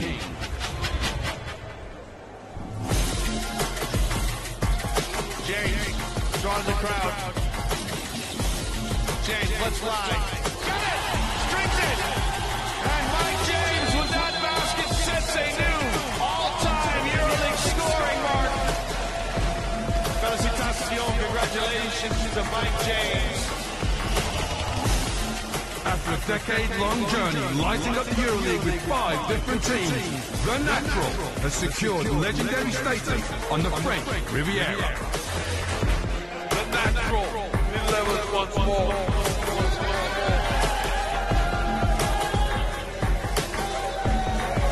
I wanted to figure out a team where, okay, you think about that team, you think about me. Like, yeah, there's other great players that came after him. There's going to continue to be great success, hopefully, at this club. But I want people to say, all right, Monaco and Mike James, and I want that to coincide.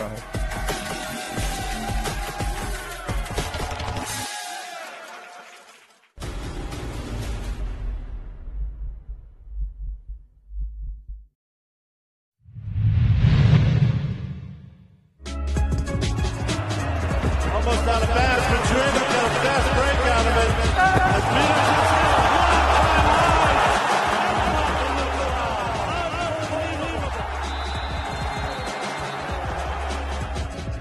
Jordi Shevardini, the Spanola for three.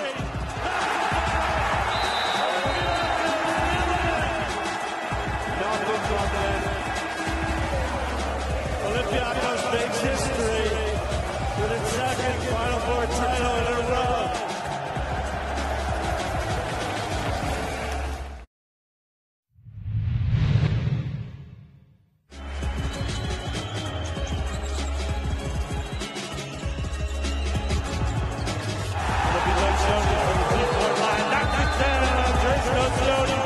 Madrid with a 10-point lead again.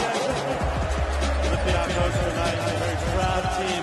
Now with his back against the wall, moving up. Sergio Ewing for the hoop.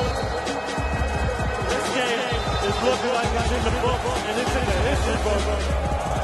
20 years in the waiting, and they are champions. Real Madrid. Turkish Airlines, BKT, Adidas, Squeak.com, and Motorola.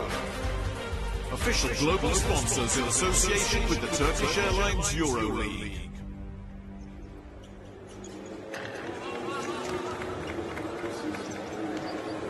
Well, that half-time scoreline is not a typo. Real Madrid in complete control after 20 minutes of play. They lead by 19, 56 points in the first half. Let's hear from Mateo.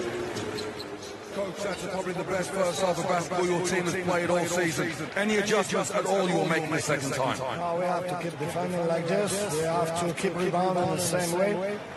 And with determination on the offense, because they are a very good defensive team. We know that, and we need to control the rhythm of the game. Okay, thank you very much. Good luck second half.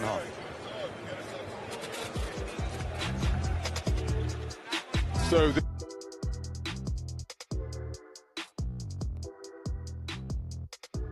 from 3 on 13 efforts from downtown, 75% from 2, and look at the contrast. That is modern day basketball epitomized. Dunks and threes practically, everything beneath the dots on the 2, and the 3 balls were falling from all over the floor. 13 points off of turnovers. I mean, they haven't played that bad of a game offensively, Olympiacos, as far as turnovers are concerned, but Madrid has converted on every one of them. They've done everything right. El Chacho checked into the game, and what a cameo he provided. Sergio Rodriguez in just 7 minutes on the floor.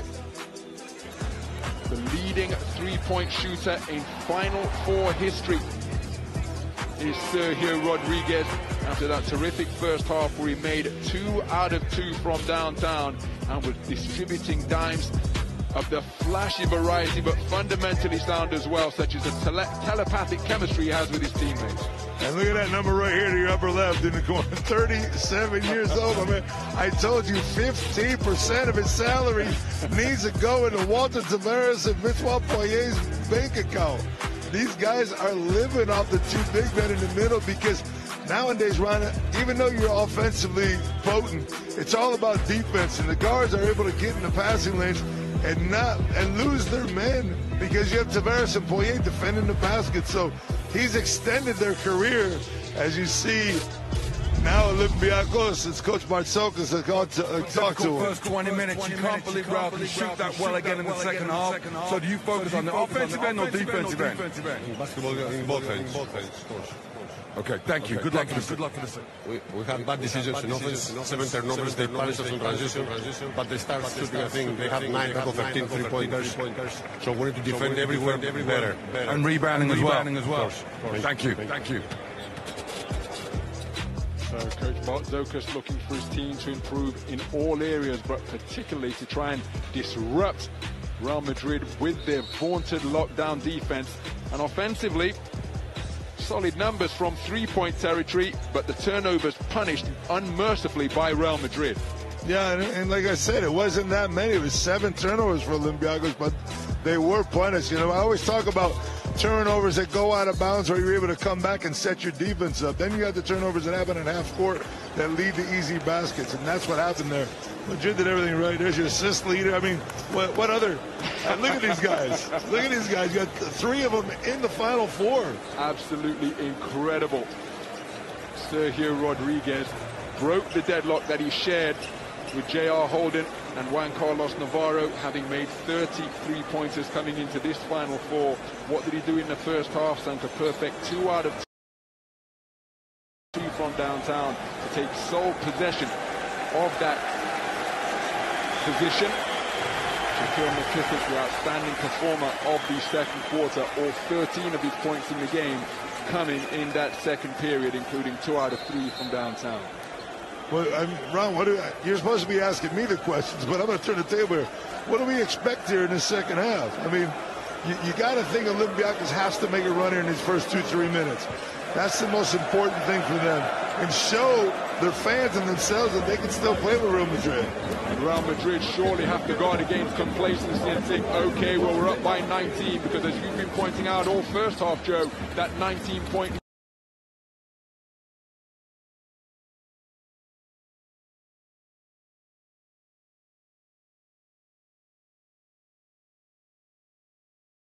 could become a dozen or 10 in a hurry, and then it's a different complexion on the game altogether. Yeah, Real Madrid wants to try to put him out here early, so maybe they can rest a couple players in the fourth quarter. Olympiacos is the key. Get this thing under 15 before the end of the third quarter.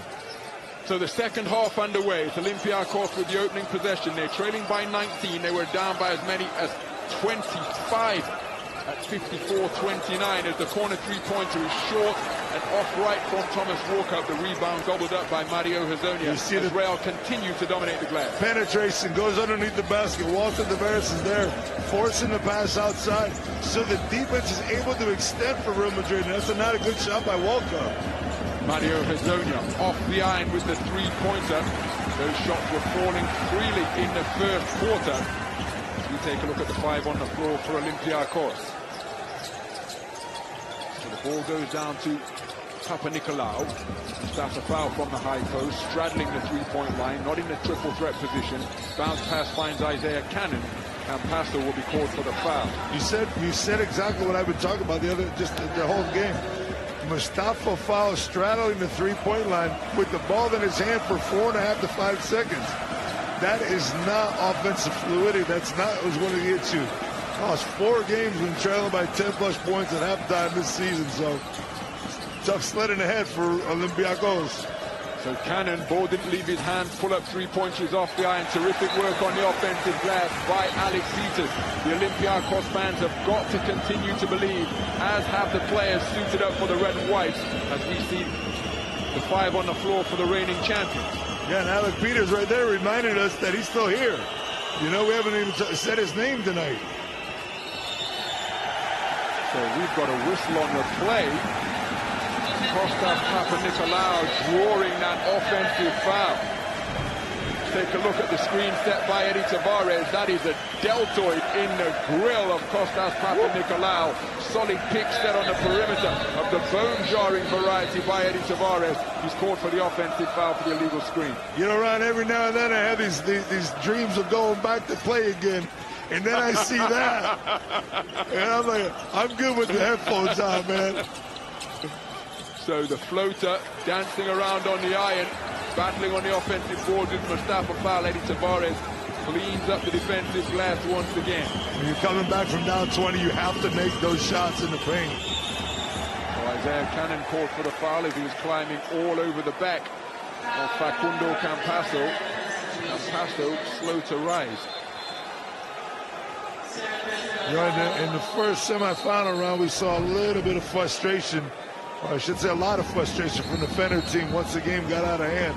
You want to see Olympiacos stay in this game mentally throughout this third quarter to see, and then hope that the frustration doesn't set in at any time during the second half if this continues like that.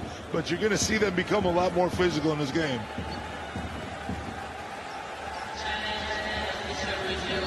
So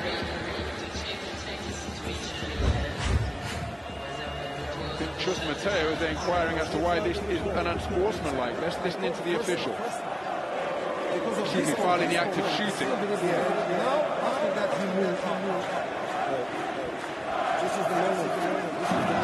He might be asking for both in a case like this.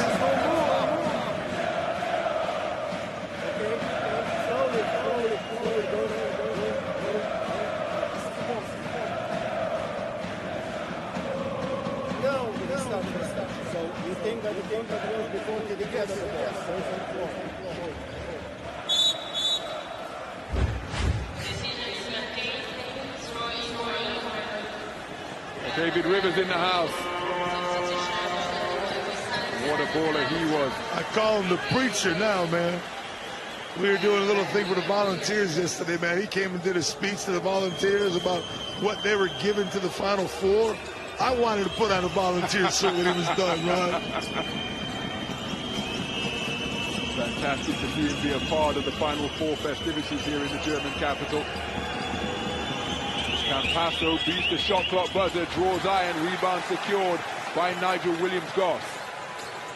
These are called now perfect possessions. If you can get that kind of defense and score on the other side, that's what you're looking for, Olympiacos. That's how you get in this little by little. So Williams-Goss kicks to the corner. Too far extended again, Ron. Shot clock in the red. Williams-Goss dancing with the dribble, gets Ndai off the ground. Ndai recovered, challenged the shot. Shooter's roll doesn't favor Nigel Williams-Goss, but Alec Peters with all 4 points in the second half for Olympiacos Piraeus. But I don't like the offense. Neither one of those attacks were any good. Peters just bailed them out on a rebound.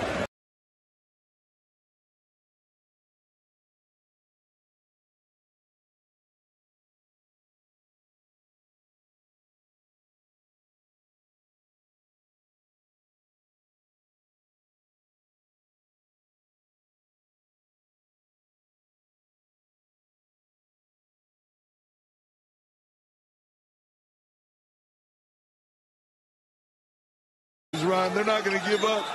And right there, Walkup needed to push that ball up the floor a lot faster. He had people trailing him, seeing it, reading it. Offloads to Walkup. Foul setting a screen. He pushed out of the way by Facundo Campasso, but tough bucket made. Little by little, baby, little by little. Tough shot on the top of the key, and it's now a 9-0 run for Olympiacos Piraeus. Campasso puts Walkup on his back. Mario Hezonja from the corner. That shot short. Well, we posed the question, or surmised, that surely Real Madrid can't shoot as well in the second half as they did in the first, and so it's proving thus far. Olympiacos dialing up the intensity at the defensive end. But Olympiacos is converting on the offensive end. Goss this time to the basket, off the fall. Bad break for Olympiacos. That was the one they needed again. That's going to give them the rhythm to get back in. It's only a 13-point game. All kinds of time left. So Real Madrid looking to end a 9-0 run, spanning quarters 2 and 3, as Mario Hezonja shakes off the defender by stopping on a dime and then hits from mid-range. Mario Hezonja with his first 2-point field goal of the game. 11 points in the game. He becomes Real's first double-digit scorer in a half where they put 56 points on the board. His bag of tricks is full, Ryan. I mean, he can do it from everywhere. He does it with such ease, too. Goss with the floater now. Gets the roll. The fans are feeling it. Fans are back in it. Indeed. Olympiacos faithful up on their feet. The deficit only 13. Delian Dye. Flat pass to Canan Musa. Musa into the lane. Floater gets the shooter's roll. But Olympiacos do not want to be trading buckets. No, and especially from the paint. You're letting Musa into the paint. You let Hezonja into the paint. You want them to extend their offense the same way that Olympiacos was being forced to do it in the first half. Alec Peters rotates it. Nigel Williams-Goss for three. Comes down practically with snow on it from high up in the rafters of the Uber Arena and tickles the twine delicately as he moves to 7 points in the game on his first 3-point field goal attempt. The deficit just a dozen now. How about that for a tough bucket from Canan Musa? The whistle barely audible in this cacophony of an atmosphere. But when the dust settles, it will be a trip to the free throw line forthcoming for Canan Musa, the man who set the season record last campaign by making 178 free throws from 15 feet away. And he's solid from there. And again, the problem is he got into the lane once again, right? He got Williams-Goss on his back. Penetrates, draws a foul, and now he's going to go to the line. And, you know, leads, when you're trying to come back and you have that deficit, it's so fragile because it can disappear.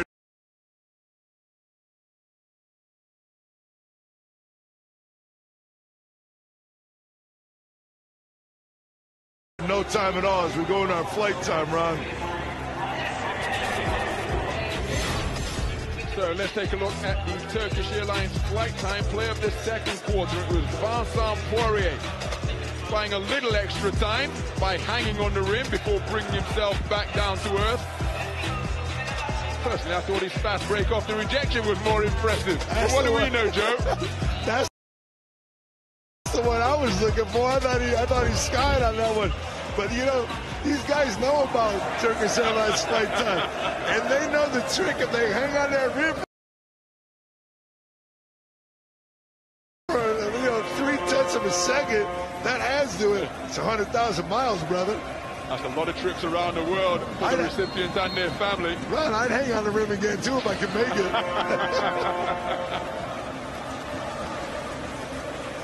So So Vincent Poirier with the Turkish Airlines flight time player of the second quarter, and what a second quarter he had. Perfect from the field, protecting the paint magnificently with that towering block, but he altered so many shots on the inside as well with his mere presence.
From Alec Peters, beating Eddie Tavares on the drive, but Eddie Tavares earning his corn once again, controlling the airwaves magnificently in the paint. And you know, Olympiacos is going to get some free throws here, and hopefully they make both of them for their sake, because they worked hard for these 2 points. And if they don't come away with a basket right there and let Real Madrid come down and another 3, that really changes the dynamic of their comeback here so far in this third quarter. Well, it's a comeback which is seeing Olympiacos lead this third quarter by 4, 14-10 in favor of the Reds. Alec Peters to the free throw line. 87% from the stripe this season, and 89% free throw shooter for his career.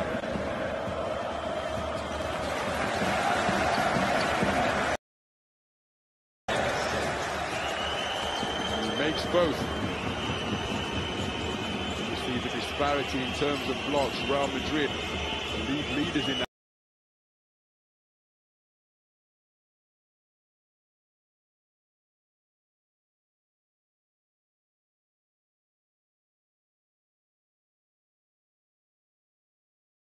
Regard.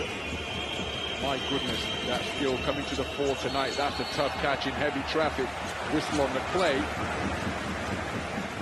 Eddie Tavares finds himself accosted by Alec Peters. Yeah, and a great foul by Peters, because he got him as he's coming down. The timing was bad by Goss. Could have had that pass picked off, but he jumped a little bit early. So Yabusele rotates it to Campasso. This is the marquee matchup writ large, as the penetration, kick back to the perimeter. Yabusele for 3 off the back eye, and rebound gobbled up by Kostas Papanikolaou. As we said in round 23, Olympiacos made that run, got back in the game, had a chance to beat Madrid at their home court, so they know, they've been here before, they know how to come back. Real Madrid just 1 of 5 from downtown in the second half, after shooting 9 of 13 from three-point territory in the first half. But the turnover committed on the offensive That's foul. so hard, because he sets a good pick right there, but he holds it. He holds it, Musa sticks it with him, and they get the foul call. That's a tough call right there. You're still trying to build yourself back into the game. That 13-point barrier right now is what they're trying to fight with. Alec Peters scored for 2 fouls in quick succession. And now it's Olympiacos looking to extend their D and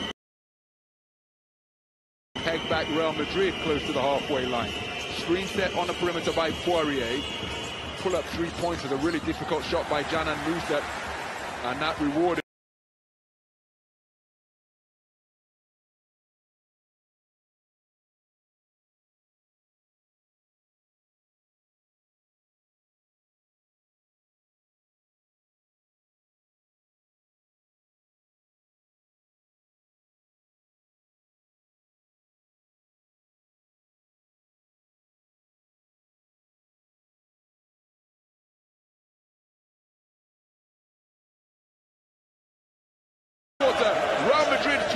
5-point lead has been cut back to just 10.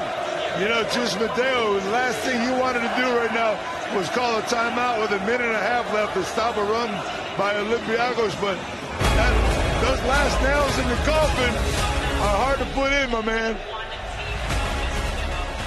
Being a physical fixture, this one. Real Madrid played practically perfect basketball, epitomized by the hustle and energy from all of their veteran superstars. But in the second half, as you would expect from a team whose motto is together we fight, Olympiacos making a terrific fist of it and have got themselves back to within 10 with a minute and a half remaining in the third quarter. What a Final Four, second semi-final we have here.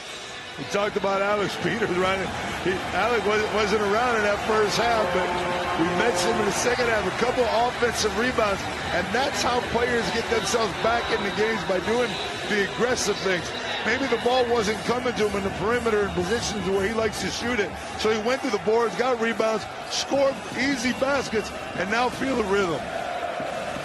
Well, there's that legendary comeback in the 2012 championship game.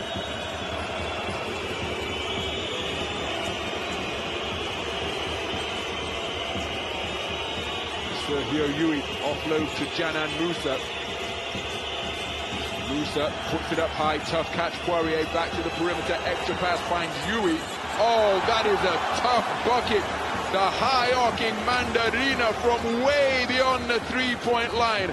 Sergio Yui with his first three-point effort of the game, and he sinks it effortlessly. And over the top of Mustafa Fall. Never a good scene for Olympiacos fans.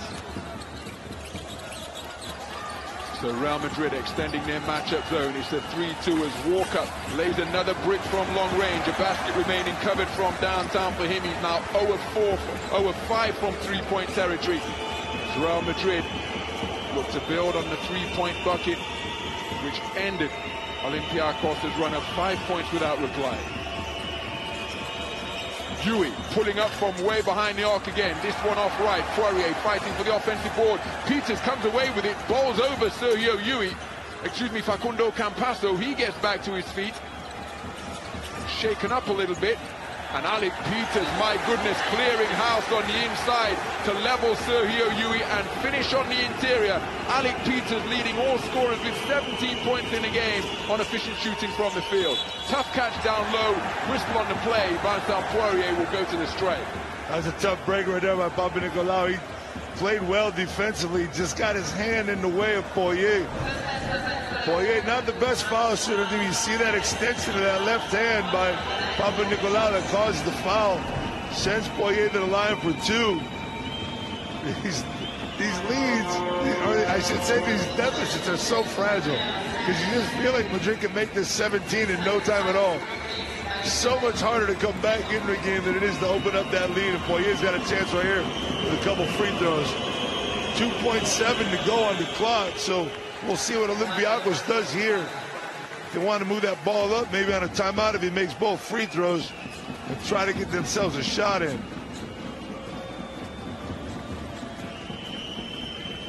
Vincent Poirier, 70% from the free throw line this season, 73% shooter for his career. He was outstanding in the playoffs, stepping up his production.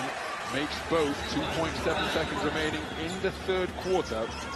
Third quarter where Olympiacos edging it by 6, 15-21 as they get the ball inbound. It's bobbled. Half-court heave to beat the end of quarter buzzer. And it can't draw iron. So, what a fight back by Olympiacos Piraeus, putting 21 points on the board while holding Real Madrid to just 15. They are very much in this second semi-final with 10 minutes remaining here. It is Real Madrid leading by 13, 71-58 the score.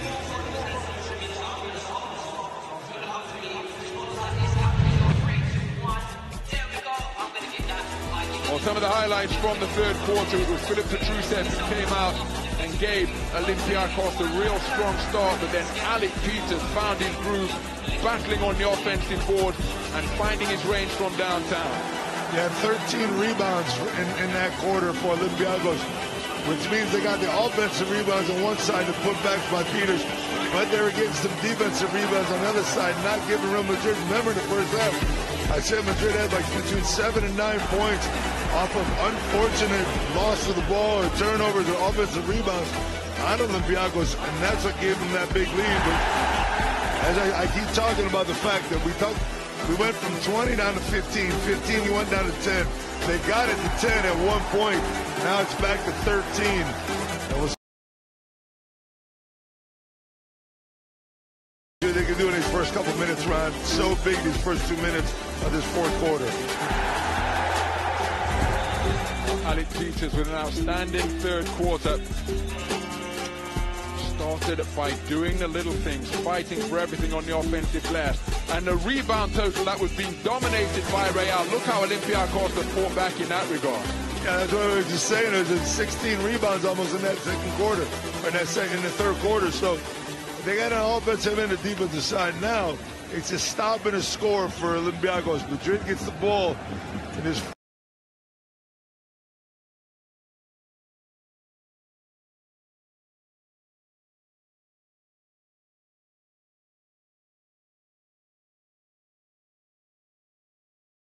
Just 10.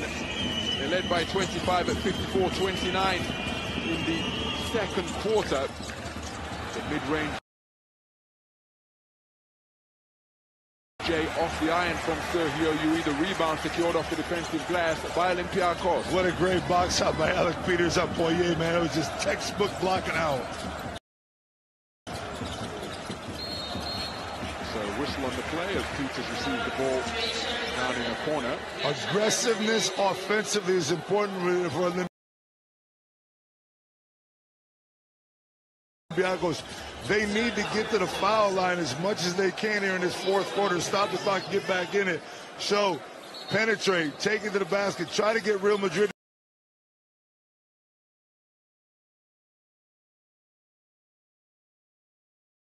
the bonus quickly, and you're getting 2 free throws every time. Peters one more time. Catches as a shooter and bottoms it beautifully.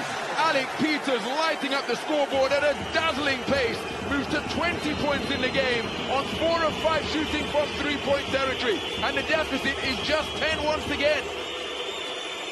I told you before the game he was upset about 0 minutes last year, Ryan. He hasn't forgot about it. Finding fuel wherever it may appear. That's what great players do. And Alec Peters with a sensational second half for Olympiacos, getting them right back into contention. Feet set beneath him, catching as a shooter, and the Olympiacos fans cheering that one enthusiastically. What about that out-of-bounds play? Beautifully set up on a pick-to-picker, getting Peters to come out. You know, the pick-to-pickers don't work unless you got your shooters coming off of it. And Peters executed it to perfection. Papa Nicolau defending his opposite number as captain is Mario Hezonja. Short on the shot. Thomas Walker collide with Facundo Campasso. Campasso securing the rebound in strong fashion. And those are the rebounds you cannot give up. You had, first of all, you have Hezonja miss a 3-pointer. And you had that long rebound coming and you give it up to the point guard, the smallest guy on the floor. I mean, you know, we always talk about big guys having to box out, but so do the little guys, man. The guards have to get those long rebounds. You have to know where the ball's coming. That's why Rudy Fernandez has had such an unbelievable career. He knows where the ball's going. Beautiful move by Yui. Got to the free throw line, kicks to the wing, and Gershon Yabusele steadies the Real Madrid nerve with their first score of the fourth quarter. Their lead back up to 13. This is like the end. We're going to go back to the boxing match, Ron. You know the punches hurt a lot more towards the end of the match. So this is every 3-pointer hurts Olympiacos that much more. Williams Goss calling for a pick. Milutinov obliges, rolls down the lane, pull up 3-pointer. Nigel Williams Goss is rattled home. Back-to-back 3-pointers by Olympiacos to open up the fourth quarter, and the deficit pegged back to just 10 once again. Got to come back with another punch right there. Williams Goss does it. He wants to do it against his old team. So Campasso penetrating. Milutinov cuts off the avenue to the basket. Sergio Yui working the dribble against Kostas Papanikolaou. Crossover off the hesitation and gets to the goal to finish with his offhand. What a take to the rack by Sergio Yui. The all-time leading scorer in Final Four history. And Ron, it hurts so bad when it happens at the end of the shot clock. You played 23.5 seconds of perfect defense, and you let one of the oldest guys on the court come down the middle and lay one in. That is painful. On commentary position, I thought it was a left-handed finish, but the replay affirming it was indeed with his strong hand, the right hand on that floater. That's how good he is, Ron. You can't even tell what hands he's scoring with.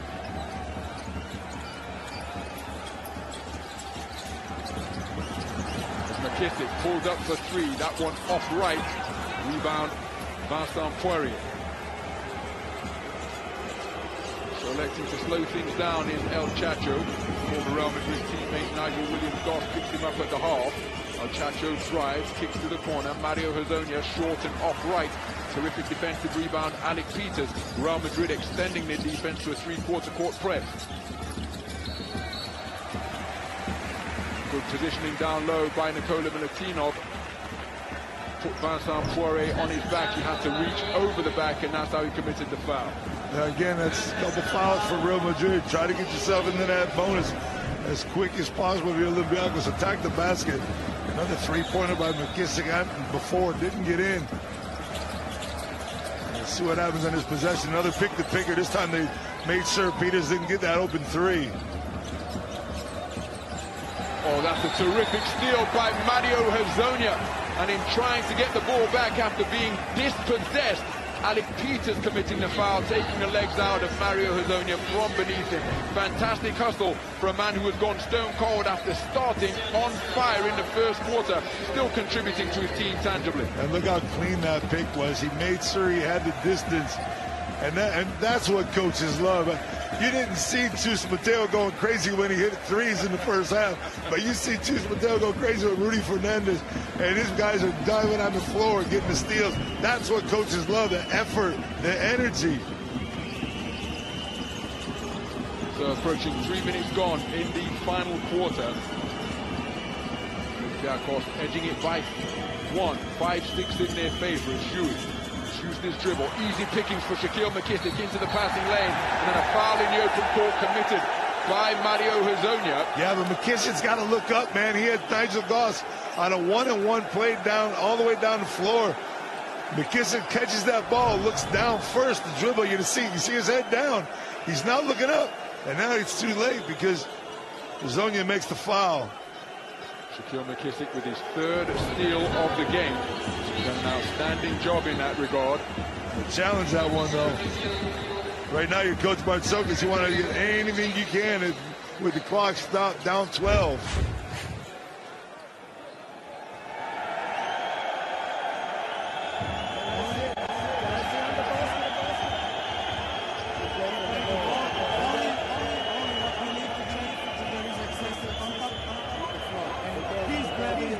When I see the big picture, so I see it is the last player. No. Can I have Master to see it is the last player? This one. Good.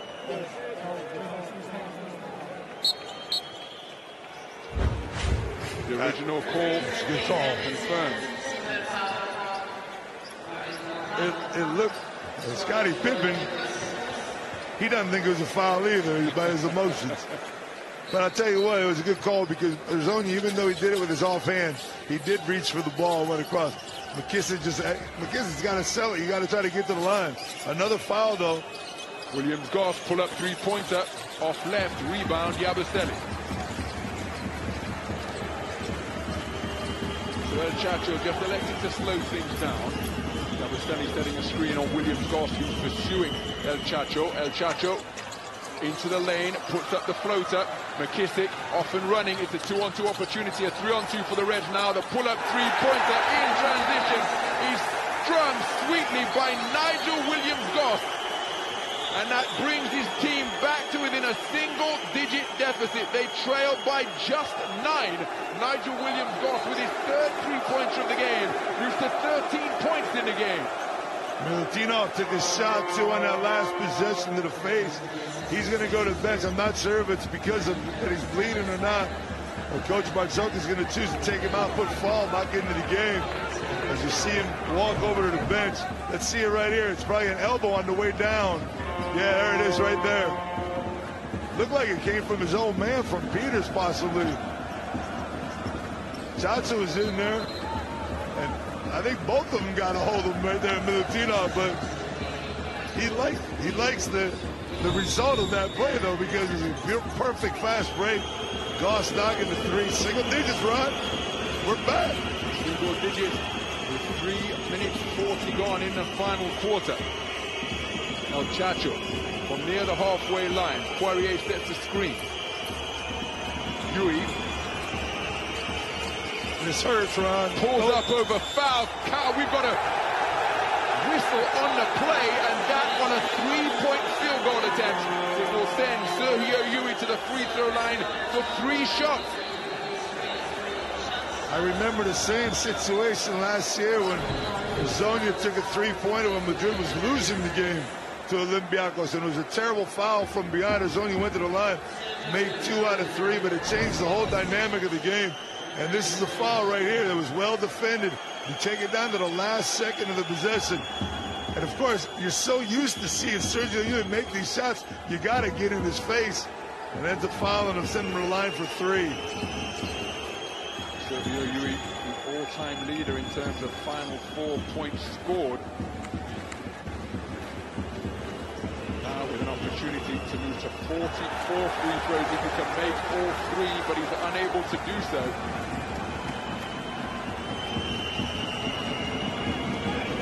Number 9 all-time in terms of final 4 foul shots made. Oh my goodness, but he's missed the first 2. You don't see that very often from the captain. He's not the greatest foul shooter of all time, but to miss 2 out of 3 gives Olympiacos just that little bit more momentum. So 10 points the advantage for Real Madrid. Just over 4 minutes gone in the period. 9-6 in favor of the visitors in the 4th quarter so far. McKissick inside the 3-point line, used the dribble, puts it down to foul. Mario Hezonja committing the foul, and that is going to be his 3rd. So Real Madrid, both teams with 4 fouls. 1 foul away from the penalty. End line possession for Olympiacos. Deflected out of bounds, good hustle. The most disruptive variety from Gershon Yabusele. Yeah, but you have to be careful there trying to get the ball into Mustafa Fall out on the sideline. It's too easy to get him trapped, and he's not the best ball handler in the world. He's good from the top of the key, distributing the ball. As Walcott's going to check back in now for the captain, which I'm not so sure about that switch right now. I like Walcott, but, you have to have the captain. The captain's hit so many 3-pointers, big shots in his career. He needs to be out there. Goss now. That's a fantastic take to the rack by Nigel Williams-Goss. Initiating the contact, absorbing it, moving to 15 points in the game. Brings his team back to within single digits once again. They trail by 8. Hezonja squares up on the pivot. Back iron on the 3-pointer. That is a tremendous offensive rebound by Eddie Tavares, ripping it away from the potential possession of Shaquille McKissick. Bully ball down low on the offensive blast by Walter Eddie Tavares. You're going to see this on the replay, man. And Tavares just goes to the... he goes for the offensive rebound with tenacity. And we're going to get a technical foul on the bench, I think, as Hezonja is going to line to shoot one. Coach Marzoka being hit with a technical foul. Mario Hezonja hitting the technical free throw, his first trip to the free throw line tonight. Mario Hezonja shooting at 92% from the free throw line this season. That puts him number 5 in the Turkish Airlines Euroleague. That last foul round was called on Alec Peters also, which is going to be his 4th on the evening, so Peters has to be careful. He's been instrumental in this comeback, so they're going to need him on the floor in the last 5.5 minutes. But with 4 fouls, it's going to be dangerous. 1 of 2 from the free throw line for Eddie Tavares. 7 points in the game for him, but 3 towering blocks at the defensive end. A team 3 missed points over the last 3 missed points over the last 5 free throws. Oh, that's off the foot of Alec Peters. The needle threaded with that bounce pass from the opposite wing by Nigel Williams-Goss. Peters unable to pick up the daisy cutter.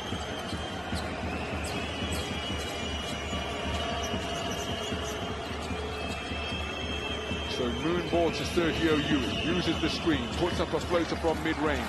Tough rebound, Shaquille McKissick, and he looking to push aggressively over the halfway line. This is where I don't like the fact that Milutinov hasn't come back in the game yet. Foul with the mistake up top. You don't have the big man running the floor, and that's what's been the key for Olympiacos. Every time they have a big man run down the middle of the floor, they've developed that three-point shot on the fast break and the transition, and they don't have that with foul. He's not getting down there fast enough, Ron. Well, Coach Bartzokas beside himself after that rather careless turnover. Timeout on the floor. 4.5 minutes remaining in the fourth quarter. Real Madrid with a 10-point lead. 79-69 the score. Plenty of basketball left in this one.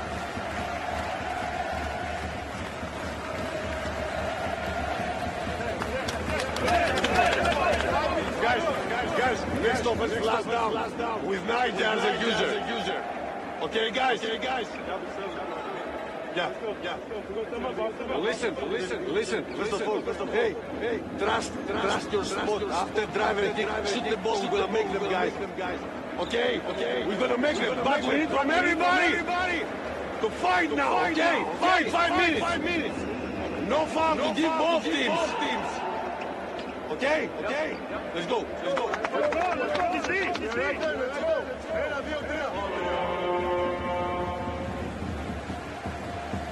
Let's take a look at the leadership graphic, and it has been one-way traffic so far. That towering skyscraper in the middle at the 20-minute mark was when Real Madrid went up by 25 at 54-29. Olympiacos Piraeus led just a couple of times in the opening possessions at 2-3 and 5-6, but otherwise one-way traffic for Real Madrid.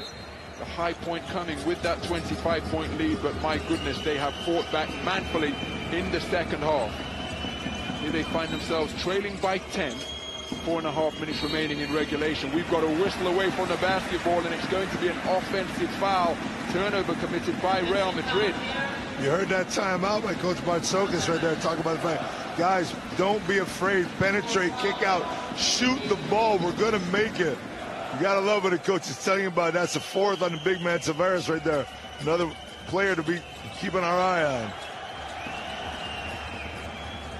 So Williams-Goss rotates it to McKissick. McKissick sees a seam and attacks. That's goaltending, surely. No, it isn't. Eddie Tavares cleared it off the glass. Mustafa Foul picked up the rebound. El Chacho fighting for it and secured it at the second attempt. That is magnificent hustle on the inside by Los Blancos. That is the Tavares effect right there around the rim. The length of his arms, the length of his fingertips, swatting that ball out. Now Chacho finishing it. That's a 4-point turnaround in a 10-point game. It's huge with 3:45 to go, Ron. 12 points the advantage now as El Chacho moving to 8 points in the game on really efficient shooting from the field. That his first 2-pointer. He's distributed 3 assists. McKissick, corner 3. Oh, rattles it home. Shaquille McKissick drilling it from downtown, keeping his team in contention.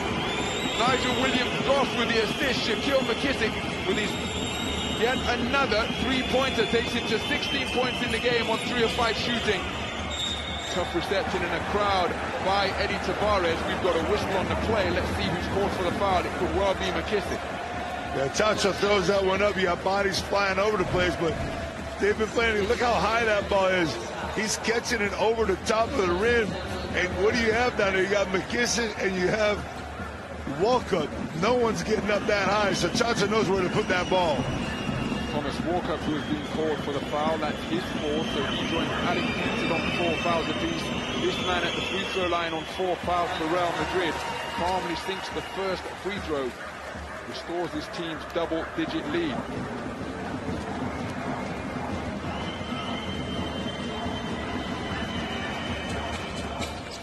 Perfect trip to the foul line for Eddie Tavares. Takes him to 9 points in the game, 11 points the advantage, with 3 minutes and change remaining in regulation.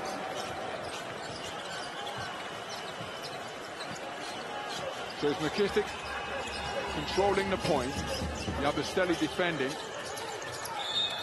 Tough handle, got the field goal away, couldn't find the finish on the finger roll where he was floating on the baseline. We'll go to the free throw line for 2. He would have loved to be going to the free throw line for 1 right there. Thought that was going to come in. He got the look, had his hand on the ball, just couldn't get it to kiss off the glass hard enough, a little bit short.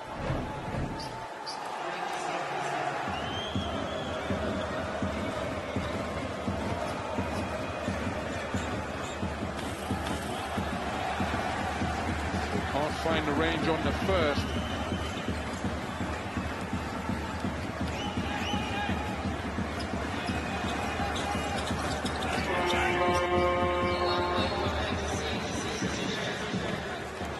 So it's a 10-point game, just under 3 minutes remaining in regulation. And this is crunch time in the second semi-final of the Turkish Airlines Euroleague Final 4 here at Ubra Arena. Turnover committed by Facundo Campasso. Nigel Williams-Goss bags the steal. His 4th steal of the game. Pull up from mid-range, short and off the mark from Isaiah Cannon. He gets it back after the rebound by Nigel Williams-Goss. The penetration from Alec Peters inside. Mustafa Fall pump fake, can't find the finish, but he fouls out Eddie Tavares, because that will be foul number 5 on one of the best shot blockers in the league. The all-time leading Final 4 shot blocker. He's out of the game. You win the battle, though, because Fall is not a good free throw shooter, so you want to make sure Tavares knows he's got Poirier, Batman's got Robin on the bench coming in. He's going to give that foul up to make sure that there's no and one right there, and he's going to send Foul to the line and hope that his 50% average over the season pans out. Well, he can't find the range on the first. I'm going to tell you what, Tavares is the type of player, he's going to take that foul every time. He's not concerned he's got 4 fouls. He knows he's got Poirier stepping up behind him.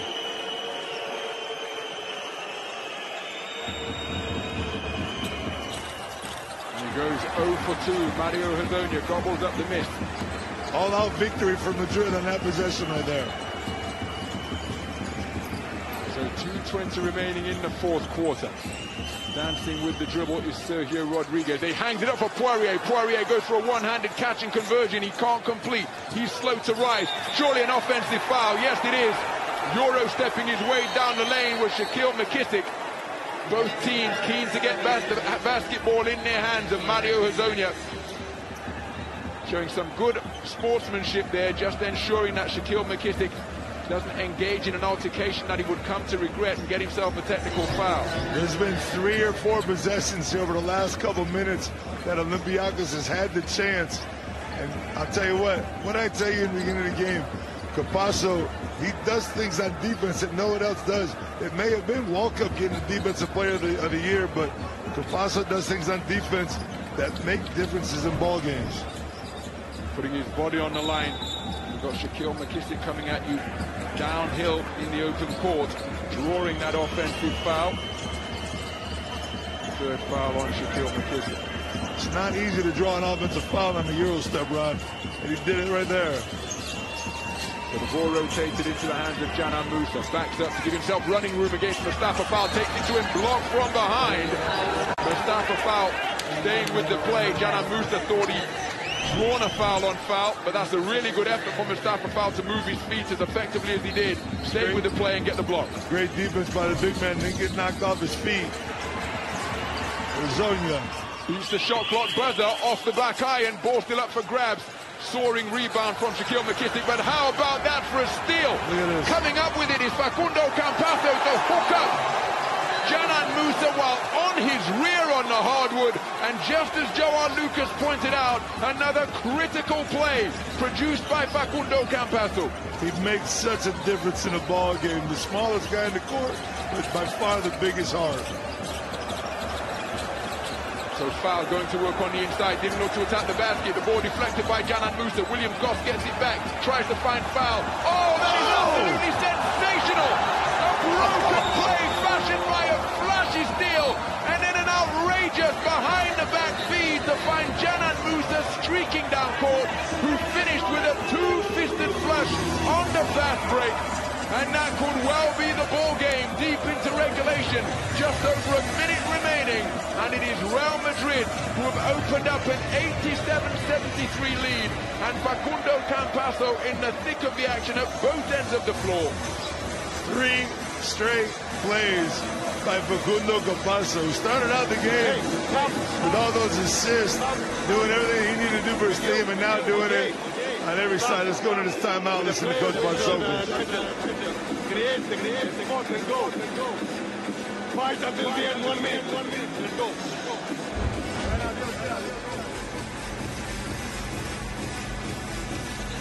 Well, another look at that sensational play to hook up Canan Musa. The steal bag, and then El Chacho, look at the vision, look at the feel, the offload with the behind-the-back feed from the right hand. Canan Musa riding high after finishing on the break with the jam. He absolutely ecstatic, because I think he knows, and Real Madrid indeed feel, that this is the ball game. Facundo Campazzo bagging that steal and hooking up Canan Musa on the break while seated on his rear. Real Madrid's defense coming up trumps in the closing stages of the fourth quarter. How about Musa with 18 points, feeding off the efforts of the rest of the team as he comes down the middle with 2 easy baskets towards the end, and now leading his team in points. 20 points on the board for Canan Musa. Now the clock very much Real Madrid's friend, as El Chacho elects to slow things down. It's going to be returned to the championship game for the defending titleist. Mario Hezonja off the mark. Olympiacos continuing to fight. And there, Cannon off the iron with the corner 3. So Alec Peters, whose contribution in the third quarter brought his team right back into contention, lands yet another 3-pointer, 5 of 6 from downtown to lead all scorers with 23 points in the game. Alec Peters with a magnificent double-double of 23 points and 10 boards as Real Madrid elect to dribble this one out. And how wonderful to see that respect at the conclusion of battle between Chus Mateo and coach Yorgos Bartzokas, the last 2 recipients of the Alexander Gamalski Coach of the Year award. But the final buzzer has sounded in this cacophony of an atmosphere, and with 4 quarters of play completed, it is Real Madrid who built upon the dreamlike basketball they played in the first half to prevail by a final score of 87-76 and return to the championship game. The possibility of back-to-back Euroleague crowns, of a dozen Euroleague crowns overall, remains alive for Los Blancos, and that is why Chus Mateo and his men absolutely delighted with the performance that they have produced. In stark contrast, Olympiacos bitterly disappointed, having fought so hard to get here. They took the lead on a couple of occasions at 2-3 and 5-6, but they absolutely blitzed in the first half by a barrage of 3-pointers, by points on the break, and by dominance on the boards from Real Madrid. Credit to Olympiacos, they embodied their team motto of "Together we fight," and they reduced the deficit that was as large as 25 points at 54-29 by bringing it back to single figures in the fourth quarter, getting to within 8 at 77-69. But Real Madrid, as you'd expect from a roster replete with such veteran players, weathered the storm and produce their own rally to ultimately prevail by a double-digit margin. It's Real Madrid who return to the championship game after prevailing in this second semi-final by a final scoreline of 87-76 over Olympiacos Piraeus. Ron, how many times have we had to give credit to the other team, Real Madrid has played them, that they fought to the end, but it was Real Madrid who pulled out the victory here tonight. It was a deserved victory, without a doubt. Very bittersweet for Olympiacos, who over the last 2 years have lost one in the semifinal game, the three-pointer by Misic. Last year they lost to Jules, the two-pointer at the end of the game to lose the game, and this year they were dominated by Real Madrid. Well, the magic moments is a quick rewind on the hard disk because it came from the fourth quarter. Jana Musa getting the deflection, hooking up El Chacho, who got flashy with the feed, going behind the back to